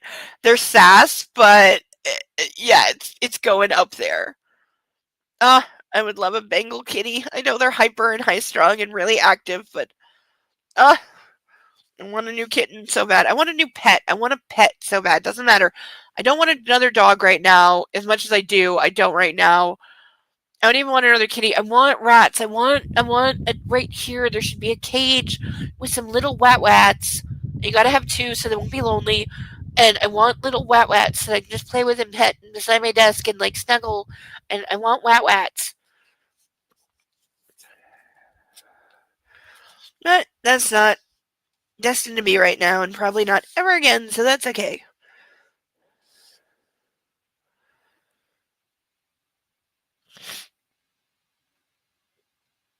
Uh, she's driving me crazy. To the happy couple. Ted raises a glass and a smile. And everyone seconds the sentiment. And congratulations to Ethan for getting into the blah blah blah. We were further than this. My family is thirsty for information about our honeymoon, so I give them an executive summary of the last 3 weeks. Anna remains quiet. Is she regretting all this? No, I can't let myself go there. Seriously, if you're doubting that your marriage is going to survive like 3 weeks in, there's a big fucking clue. Craig, get a grip. Elliot makes some crude joke and stretches his arms, sending his glass flying onto the flagstones where it smashes rather dramatically. How drunk is his brother? How drunk is his brother at a Sunday family lunch that he's fucking launching champagne flutes onto the fucking stone? How drunk is he? My mother leaps up, as do Mia and Kate, while Elliot sits there like the dope he is. Remember when his brother was the successful one, running like this huge architecture firm and constructing firm and like everyone looked up to him and he was the golden boy, and now he's not only a frat boy douchebag, but he's this bad? Like, what in the actual fuck? Yeah, he's supposedly, yeah, the guy who built a $1 billion empire at 24 after dropping out of Harvard. Yeah, he is the problem child. And yeah, mom, we had sex, lots of it. Yeah, that's the answer. That's the entire honeymoon. I violently fucked her and violated her in every way possible, including legally.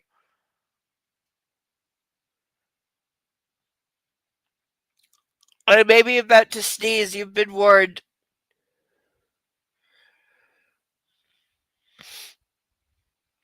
Seizing the opportunity this distraction presents, I lean over and whisper to Anna, I'm going to take you to the boathouse and finally spank you in there if you don't snap out of this mood!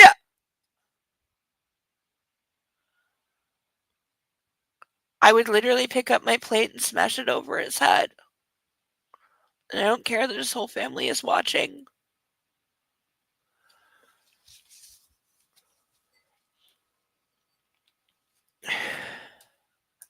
Oh, the meat thief kitty is the problem child. You can't blame a kitty for going after meat that you just left out on the counter, girl. Like, you left that out there. Come on.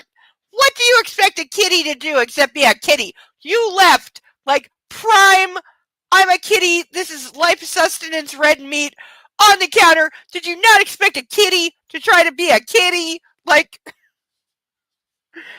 you know, they all think they're wild panthers in the jungle. You know, and that piece of meat's not a piece of meat. That's a rabbit that they're gonna kill and eat because they deserve it, and it's theirs. Because kitty, and meat, and mine. Everyone posts more pet pics. Said they'll. I don't know if you have any real pets, but if you do post pics, if not, just post pics of really awesome dragons in the pet adventures tab, and it'll count. I promise.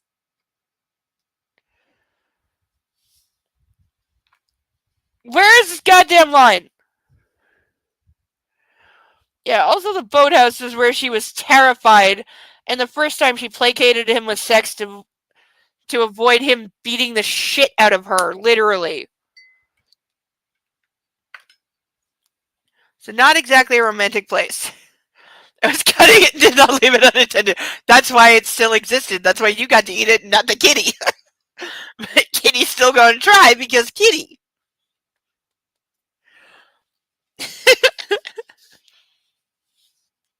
Still very ballsy of a kitty.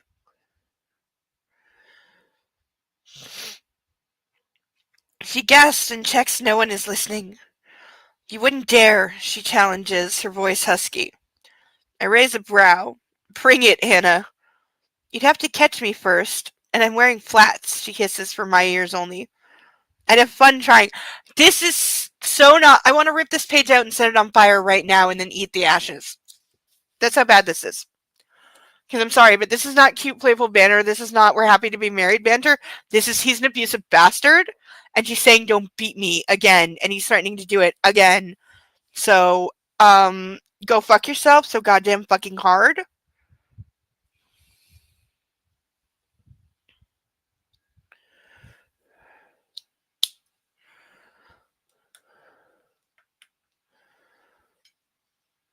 But again, this is E.L. James retconning that it wasn't horribly abusive and violent and horrible, and he's not the worst ever, literally. Why do I have no pets? I need pets. Both my pets are over there. I need pets. I need furry. Anna turns a delightful and familiar shade of pink as she stifles her smile. There she is, my girl. Can I cut his dick off now, please?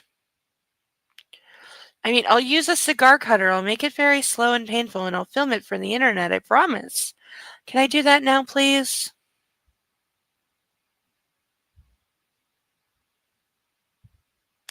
Seriously considering going full goth makeup for next time. It's been way too long since I served some goth, and I was really, really good at it.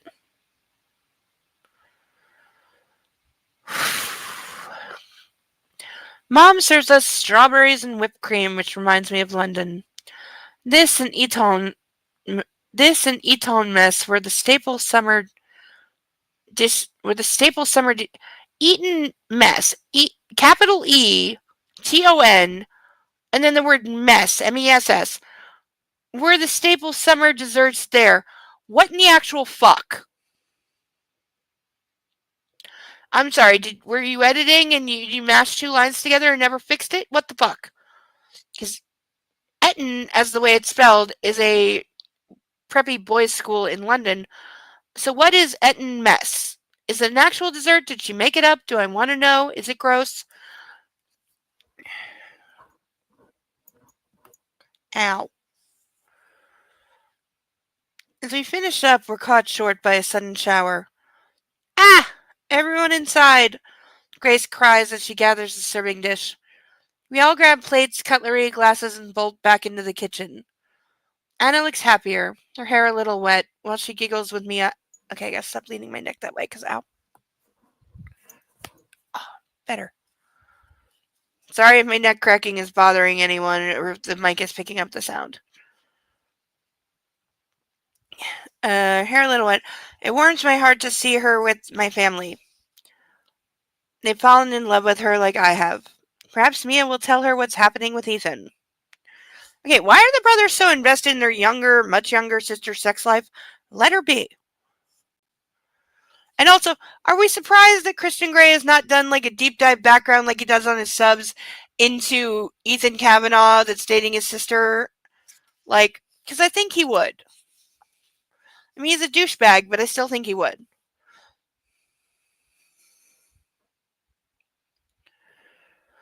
I smile. Inquiring minds need to know.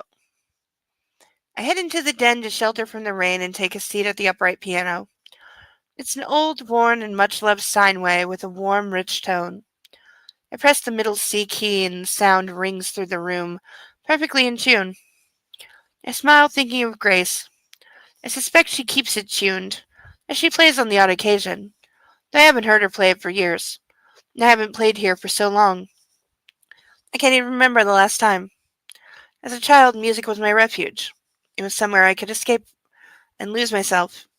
At first in the tedious repetition of scales and arpeggios, and then in each piece I learned. Music and literature got me through puberty. There's sheet music on the rest, and I wonder who it belongs to. Maybe Grace. Maybe her housekeeper. She plays, I think. Oh my god, that's Alessia. So this is proof that she was writing the Mister at the same time, because she just described the character of Alessia from the Mister series, who is the housekeeper and plays. I'm sure this is supposed to be some kind of like multiverse crap, just like it is completely plausible that Grace Trevelyan in these books and the mom in the Mister are the same person, and thus Christian Grey and Maxim, whatever the fuck, are half brothers. That's entirely plausible and works canonically, which I'm sure is intentional. But oh my god, it's a song I know. Wherever You Will Go by The Calling. My family gathers, continuing their conversations while I read the music. My fingers flex, instinctively following the song. I could play this. And before I know it, I've started to play. The words are on the sheet music and I sing along. He sings? Because I'm pretty sure when we had this scene the first time, he didn't sing. A few bars later and I'm lost in the melody and the poignant lyrics. It's just me and the piano and the music. It's a beautiful song about loss and love. I'll go wherever you go. Slowly the silence in the room intrudes into my consciousness. Yeah, everyone's looking at you, idiot. The chatting has ceased. I stop playing and turn around on the stool to find out what's caught everyone's attention. All eyes are on me. What the hell? Duh! Go on, Grace prompts, her voice wavering with emotion. I've never heard you sing, Christian. Ever. Yeah, I believe it. She's almost inaudible, but I can hear her because of the oppressive silence in the room. Her face glows with pride and wonder and love. It's a gut punch. Mom. A well of feelings pours from my heart into my chest, filling me up and threatening to drown me. Ah, music doth have charms to soothe the savage beast. E.L. James can suck my fucking dick for eternity. I can't breathe. No, I can't do this. I shrug and surreptitiously take a deep breath and look at my wife, my anchor. She seems puzzled, possibly by the weird reaction of my family. In an effort to blot them out for the moment, I turn and stare through the French windows. This is why I distance myself. This. To escape these feelings. There's a sudden and almost spontaneous burst of chatter, and I get up and stand by the window. From the corner of my eye, I see Grace embrace my wife with an unbridled enthusiasm that surprises Anna. My mother whispers in her ear and my throat burns with the same choking emotion from a moment ago. With a beseeching look, Grace kisses Anna on the cheek and then announces in a throaty voice, I'm going to make some tea. Anna takes pity on me and comes to my rescue. Hi, she says. Hi. I slip my arm around her and tug her to my side, finding comfort in her warmth. She slides her hand through the back pocket of my jeans. He's wearing jeans to a fancy Sunday lunch at his parents' house? No, you're not. Together we watch the rain through the French window and the sun still in the distance. Somewhere there must be a rainbow. I'm gonna die. I'm gonna die. I'm gonna die.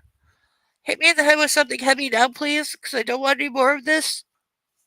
What time is it? How do I still have a half hour left? Who hacked my clock? I refuse to believe this is real.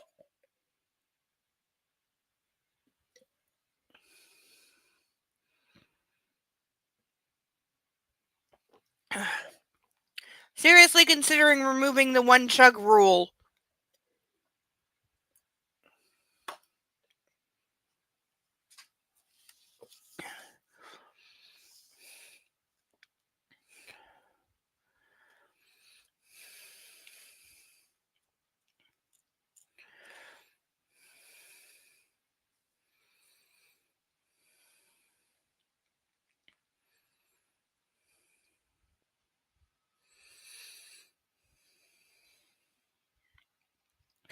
Feeling better? I ask her. She nods. Good. You certainly know how to silence a room, she says. I do it all the time. I grin down at her. At work, yes, but not here. True, not here. No one's ever heard you sing? Ever? It appears not. My tone is wry. Like, seriously, that is such a... I'm not saying it's impossible, but, like, God, I want to toke up so bad right now. She stares at me as if she's trying to solve a puzzle. It's just me, Anna. Shall we go? You going to spank me? She whispers. What? Oh, yeah, that really abusive dickhead thing you said, like, 5 seconds ago. Yeah, how dare she remember your bullshit? Like, fucking A. Anna is, as ever, unexpected. Her words twist and turn through me, awakening my desire. It wasn't a suggestion! I don't want to hurt you, but I'm more than happy to play. Anna nervously scans the room. Baby, no one can hear us. I tilt my head and whisper in her ear. Only if you misbehave, Mrs. Gray. See? This is why... Oh. Excuse me. Oh, why am I burping? No, okay. Okay, stop!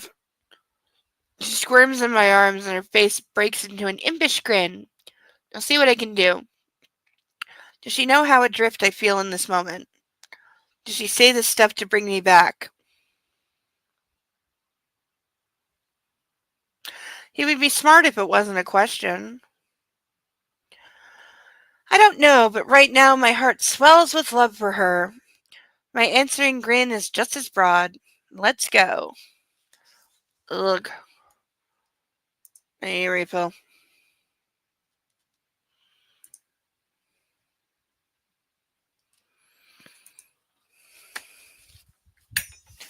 I'll hit mute this time in case the fan blows out my mic.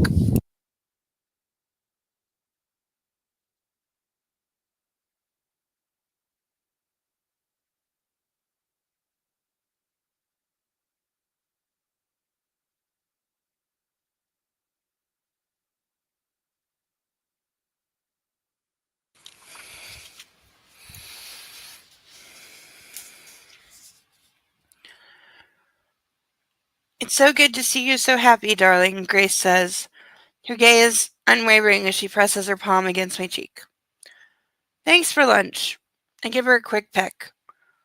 You're welcome. Always, Christian. This is your home, too. Well, not for quite a while. He kind of moved out a long time ago. Thanks for lunch. I give her a quick peck. Wait. Thank you, Mom. I pull her into an impulsive hug. She beams up at me, then turns her attention to Anna, hugging her hard. When I manage to pry Anna from my mother's clutches, we wave our goodbyes to everyone and head to the car. No, there's freaking fly all over here. Go away. As we do, it occurs to me that her decrepit beetle must have been a stick shift too. Let's do this, Gray. Oh, he's gonna let. Yep, this is the scene. This is the scene I warned about. This is what we're gonna get. Okay, we got 20 minutes left, so I think we have time. But this is the car chase scene. So please take notes. Please take notes every time he is about to tell her to do something not only illegal, but incredibly goddamn reckless and absolutely life-threatening. When he claims that her safety is his highest priority, he is about to violate that in every possible way more times than he's violated her.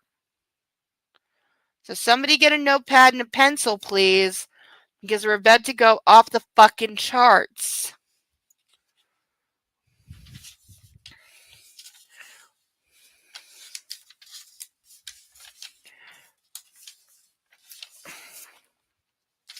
Stupid paper, fold when I tell you.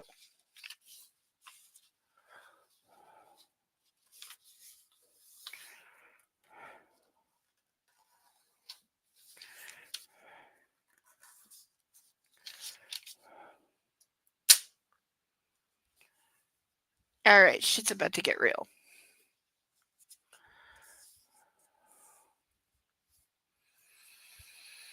Here, I toss the R8 key at Anastasia. She catches it with one hand. Don't bend it or I'll be fucking pissed. Are you sure? Her voice is full of excitement. Okay, when did we establish that she's like a terrible driver? Because she was driving herself for several years before meeting him. So, like, is this because he has an anxiety disorder that's untreated? And so feeling out of control by letting her drive, like, makes him go insane? Which I can kind of relate to because I have car anxiety, because that's because I was hit by a car as a child. And I mostly can deal with it, but I'm at least aware of my damage.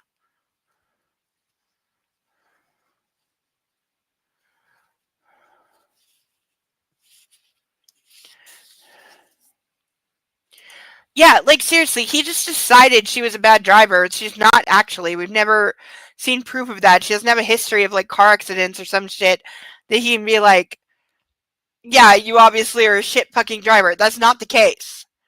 Of course you will lose count. The point is to try. Thank you, Sarah Bellum. And Sathale. And for Snickety and Nightwolf and Link and everyone else who I know is watching. Thank you all so much for being here. You get me through and you're all awesome.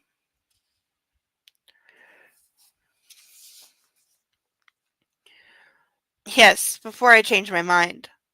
What's mine is yours, baby. Even this. I think. Like, dude, seriously, you're rich. Just hire a fucking chauffeur, like, permanently. She lights up like Christmas. And rolling my eyes at her elation, I open the driver's door to let her in. She starts the engine before I'm even in the car. Eager, Mrs. Gray? I ask as I fasten my seatbelt. Very. She flashes me a wide-eyed smile, and I wonder if I've made a huge mistake. She doesn't take the top down. My girl is not wasting any time. Stop calling her your girl.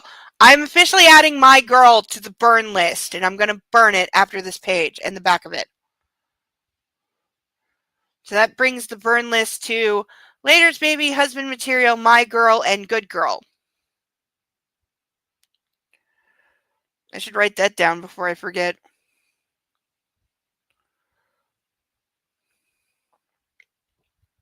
Slowly she reverses so she can turn the car around in the driveway. I glance behind us. Sawyer and Ryan are scrambling into the SUV. Where were they? Oh, your crack security? Did you tell them you were leaving? Anna reaches the end of the driveway and glances nervously at me. Her early bravado has slipped a little. Are you sure about this? Yes, I lie. Okay, I'm sorry, was there a version of this where she's 16 and just has her learner's permit and that's why they're both nervous about her driving? Like, Jesus Christ. She inches out into the road and I brace myself. As soon as she's on the pavement, she puts the pedal to the metal and we shoot down the street. Yeah, because only idiots do that. Fuck. Whoa, Anna, slow down. You'll kill us both. Like a foot and a half out of the driveway and he's fucking losing his shit.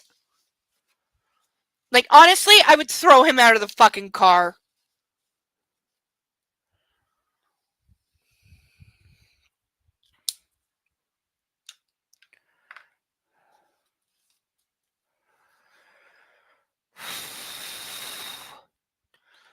She eases off the accelerator. Sorry, she says, but I know from her tone she's anything but. And I'm reminded of our time only yesterday on the jet ski. I smirk. No. No, it was not yesterday on the jet ski because there was an entire goddamn chapter break and it jumped 3 fucking days. I went back and checked. It went from August 17th, that's when they were on the jet ski, to now being August 20th. So no, you were not on the jet ski yesterday. And that's just blatant continuity error and bad editing.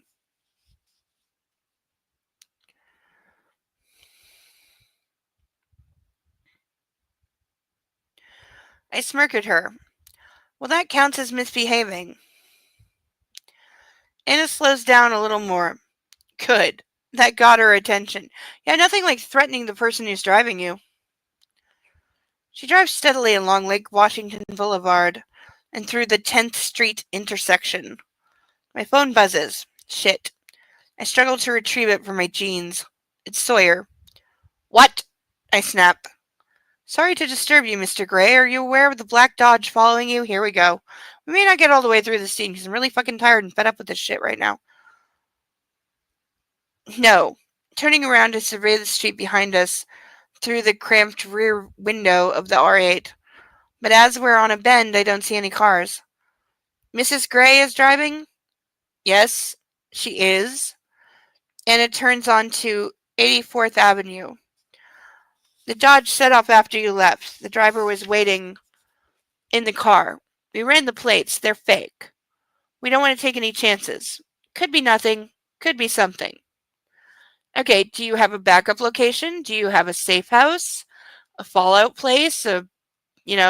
Any kind of plan to deal with this happening? You two idiots that are supposedly security? I'm gonna guess the answer is no.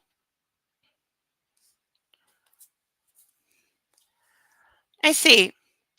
Myriad thoughts dart through my mind. Maybe this is just a coincidence. No. After everything that's happened recently, this can't be a coincidence. And whoever's following us could be armed. Or they could just ram you off a cliff or into a multi-car pileup and kill you that way.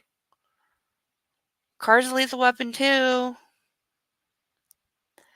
This can't be a coincidence, and whoever's following us could be armed. My scalp prickles with alarm. How could this have happened? You suck at security.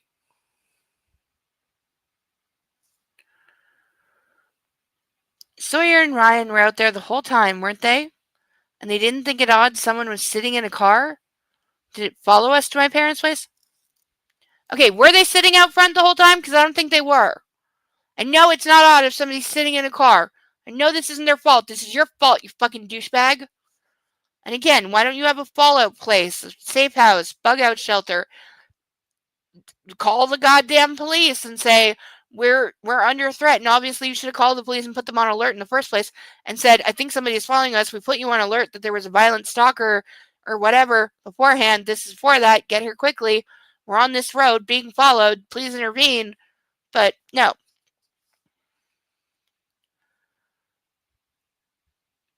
Do you want to try and lose them? Sawyer asked. Said no security in the history of ever when your idiot wife, according to him, who can't drive, is driving. No, you should not try to lose them. You're not fucking Jason goddamn Bourne or John Wick. Like, what the actual fuck? Or, like, whatever, who's the guy in Fast and Furious? I haven't seen those because they're too stupid to exist. But who's Vin Diesel in Fast and Furious? I'm sure he has a name that's not Vin Diesel, even though it might as well be.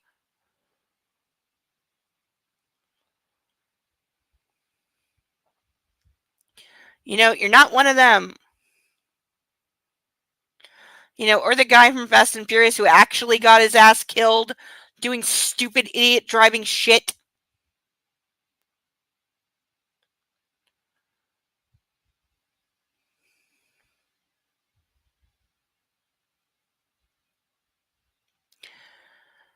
Do you want to try to lose them? Sawyer asks.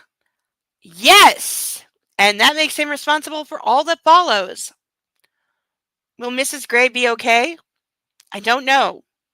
When has she ever let me down? Fuck you up the ass so hard.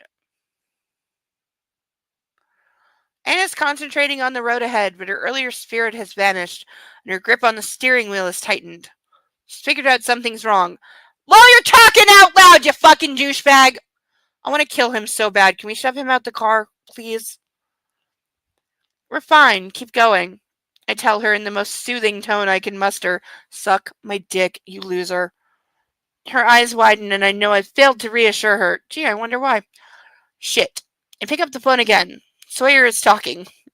We haven't been able to get a closer look at the driver. The 520 is probably the best place to try. Mrs. Gray could try to lose them there, too. The Dodge is no match for the R8. In other words, speeding! Okay. On the 520. As soon as we hit it, I say.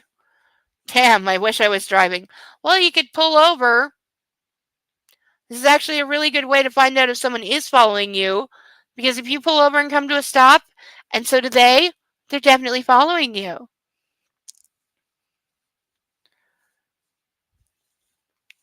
We'll be right behind the Dodge. We'll try to come alongside it.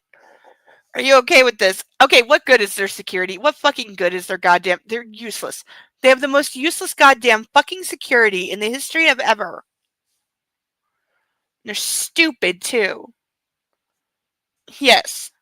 Do you want to put us on speaker so Mrs. Gray can hear us? I will. Wait. This is not how it went in the first ones. Because if they're about to have, like, the security give her stupid instructions on blowing through red lights and intersections, because I remember this vividly from the originals, and it wasn't security talking to her. It was entirely him. And it had very little to do with somebody following them. It had to do with he wanted to get laid, and so he really just wanted to ditch the security, and the threat of maybe somebody was following them because they weren't even sure about it was just, like, his bullshit reason why. Now, in this retelling, suddenly they're absolutely certain that not only is somebody following them, but that there is evil intent, and now security is going to be telling her over a speakerphone when to run a red light and break laws and shit. I'm sorry, E.L. James, you need to be banned from writing in the history of ever, because you can't even agree with yourself in the retelling of your own stupid, horribly illegal, goddamn fucking shit. And I am not ready for this right now, and I'm seriously considering drawing the evening to an early close and hitting this properly next week, because I don't want to get halfway through a car chase scene and then have to stop, because that would be really stupid. Hold on, I'm looking for, are there any pauses at all? There's not. Okay, there's really not. I'm like 7 pages. No, this is a horribly long scene. Okay, I'm done. I'm sorry, but I'm done. We're not doing this scene tonight. I can't. It's too goddamn much. I'm going to read a little bit more, and then I'm going to find a place to fucking stop. And it's going to be mid-goddamn paragraph because there's no breaks. There is no breaks. Yes, we don't want to lose count between weeks. So yeah, I'm going to like finish this like page and a half maybe. And then we're done. I swear to God. Hey, glad you're finally home. Car following when there's been arson and aircraft tampering is not a coincidence. You are correct! Paul Walker wasn't driving you as the passenger? Okay, I apologize if I blamed him where I shouldn't. Mark Sinclair, a.k.a. Vin Diesel, was that his name in the movies? That sounds too classy. Vin is Dom Toretto. Is he a Dom? Or are you... Wait, Wait, are you saying Dom, like, there's a name that's shortened to Dom, I don't remember what it is, but you're saying he's a Dom like this guy is supposedly a Dom? Is he that in the movies and I didn't know? But Toretto, I think I've heard that name. Not in the movies, that's his real name? What? You're saying Vin Diesel's real name is Mark Sinclair?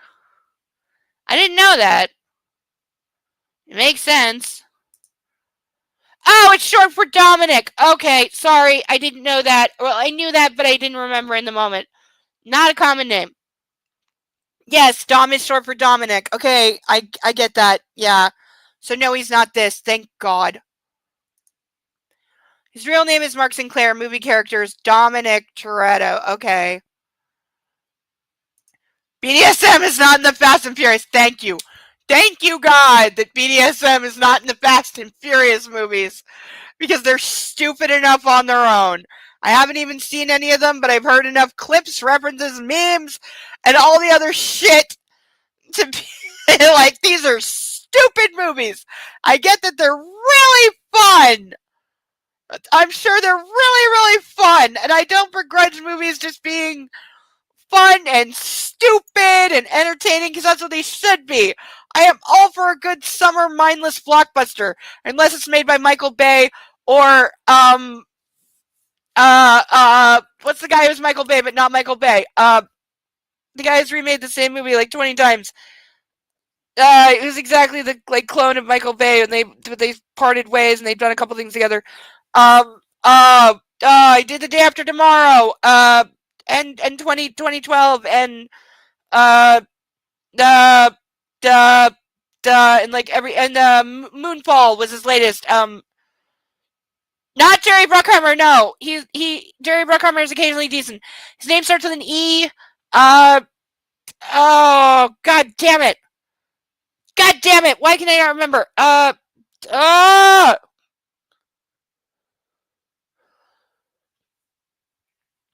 God damn it! I want to know who would do the spanking, John Cena or The Rock? Are they both in the Are they both? I know The Rock is in the Fast and Furious franchise. Is John Cena in the Fast and Furious franchise? Emmerich! Roland Emmerich! Roland Emmerich! That's it! Roland Emmerich! That's who it is! Him and Michael Bay came up together, they did some movies together, but then Bay got way more popular, and even though they're both the same, because they're both the shittiest directors and shittiest storytellers in the history of fucking ever, and they're both disgustingly lazy and stupid, yeah, somehow Emmerich just hasn't hit the blockbuster points the way Bay did, so he's like lesser than. I think he's blacklisted at this point in Hollywood because Moonfall was a huge epic flop. It was an expensive flop too, so I think he's blacklisted. But John Cena is in Fast 9. Oh my God! Because we just needed to go back and get more wrestlers for this idiot franchise that somehow has like 27 movies, and I don't know why. Yes, you know where my head is at. It's lost in this horrible garbage. Please rescue me. Yeah, Roland Emmerich. That's who I was trying to think of and I couldn't think of. Yes.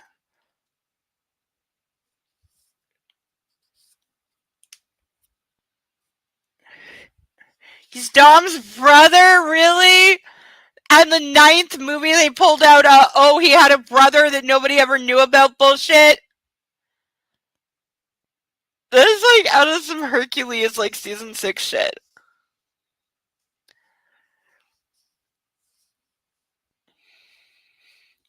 I slot the phone under the speaker cradle.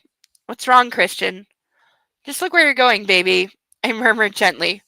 I don't want you to panic, but as soon as we're on the 520 proper, I want you to step on the gas. We're being followed. Oh yeah, I don't want you to panic, but we're being followed.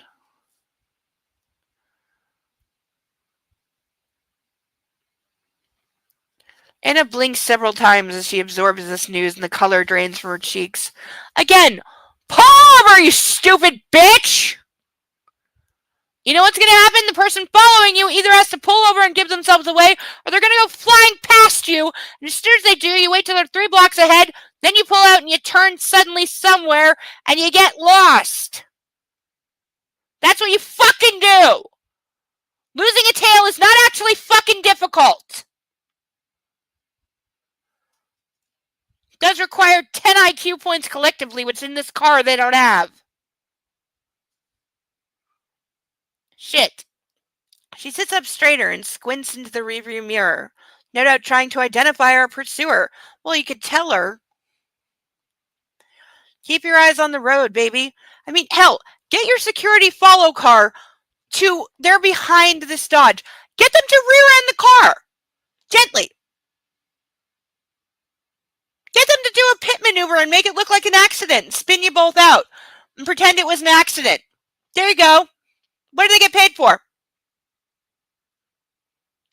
There's like a billion better ways to handle this than turning it into a high-speed pursuit in the middle of a major urban city on a goddamn highway.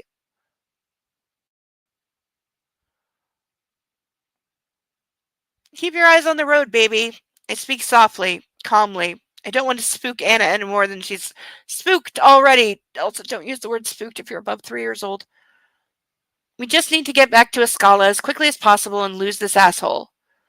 How do we know we're being followed? Her voice is high-pitched and breathless. Oh, this is what you want. Somebody who's hyperventilating and about to pass the fuck out driving. On a highway. The Dodge behind us has false license plates.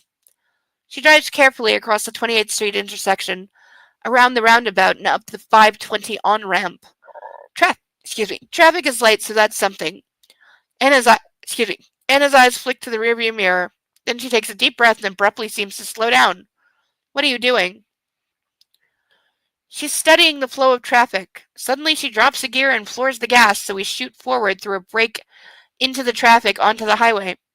The Dodge has to slow right down to a crawl and wait for a gap to follow us. Whoa, Anna. Clever girl. But we're going too fast! This is where I'm drawing a line. I'm literally drawing a line. I'm done. I'm done. It's 2 minutes to midnight. Fuck this shit.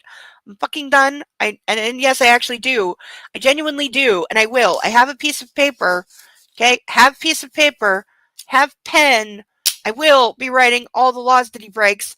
And now apparently it's going to be the security telling her to do it instead of him, when it was definitely him in the original telling. So, like, this is again more retcon goddamn fucking crap. Like, seriously, you can't even rewrite yourself with any continuity. Way to tell me you are not only shit, but you don't give a flying fuck about anything. And yes, that was not cleverness, that was panic. Sathail, you are 100% right. Love on your dragons for me. Like, cuddle them and tell them I love them and feed them baby goats for me. Yeah, no, this isn't spooked. This is terrified. She's gonna pass out. Bench seats also make teaching new drivers less stressful since you can read the pedals if needed. Yes! Estranged brother, probably. The movies are all about family. I've heard that because it's like the most made fun of thing in the Fast and Furious movies is that I've seen like all the memes of Vin Diesel saying like, because it's about family, when the movies are like, it's bullshit and it's not and it's garbage, but they try to like shoehorn. It's like in Adam Sandler movies where they put in like useless garbage. They have one like fake heartfelt moment to pretend the movie has a soul or any meaning whatsoever.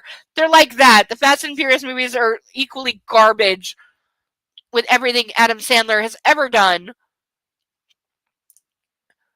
And miss all their cars. It's so much easier to trade places with yes. Yeah, try trading places in a car with like all the shit they have in them now. Like seriously. Fast and Furious movies have reset their own storylines multiple times, kind of like the original Halloween movies. Oh, seriously? Have they done time travel yet? Have they done time? I know there was one where they went to space. Or like close to space. It was pretty close. I know they jumped that shark already. But have they done time travel yet? Or just if one of the movies like went really bad and did poorly, did the next one just pretend it didn't exist, like the Halloween 2 remakes did? Did they do that yet? I bet they did. What is there? There's like 12 or 13 Fast and Furious bullshit movies now. There's so many. Like, franchises get out of control. And it's our fault. I say this to society. It's our fault because we give these things money. They make $1 billion globally. And then, of course, they make more of them. It made stupid amounts of money. Like, come on. They landed a tank on a glacier or something. I haven't seen them all. It wouldn't surprise me. Oh my God, would that not surprise me? Because they just get dumber. They just get really just dumber by legions every time. They really just do. Oh, but it's been a long night, so we're calling it for tonight. We made page count. We made time. Everything is good. All the boxes are checked. But next week, come with a piece of paper and a pen because we got a whole traffic chase scene to break down, and I am going to rip it shred to shred, inch by inch, for every law she breaks and every time he tells her, or security, because it's been retconned, tells her to do something illegal, stupid, highly dangerous. We are going to keep count, and some kind of reckoning will occur. Thinking something with fire, but we'll see. And until then, everybody, please have a great rest of your weekend. Please drink responsibly. Have a great night. Thank you all so much for being here. Thank you very much for your kind generosity and your support and your love and, comments in the chat that keep me from going completely batshit insane and for making me chug tonight because I wouldn't have got through without it. Thank you, Sethale, and Nightwolven, Persnickety, and Link, and Sarah Bellum, and a girl named Joe, and everyone else who is here and watching. Thank you all so much. Have a great rest of your weekend. Have a great evening. Love yourself and love on a fur baby. Until next week, I've been Insane Lane. This has been Bad Erotica Book Club, and I'll see you next time. Please come back. Love you all. Say bye to our ducks. They miss you too. Good night, everyone. Quack, quack, quack. Bye.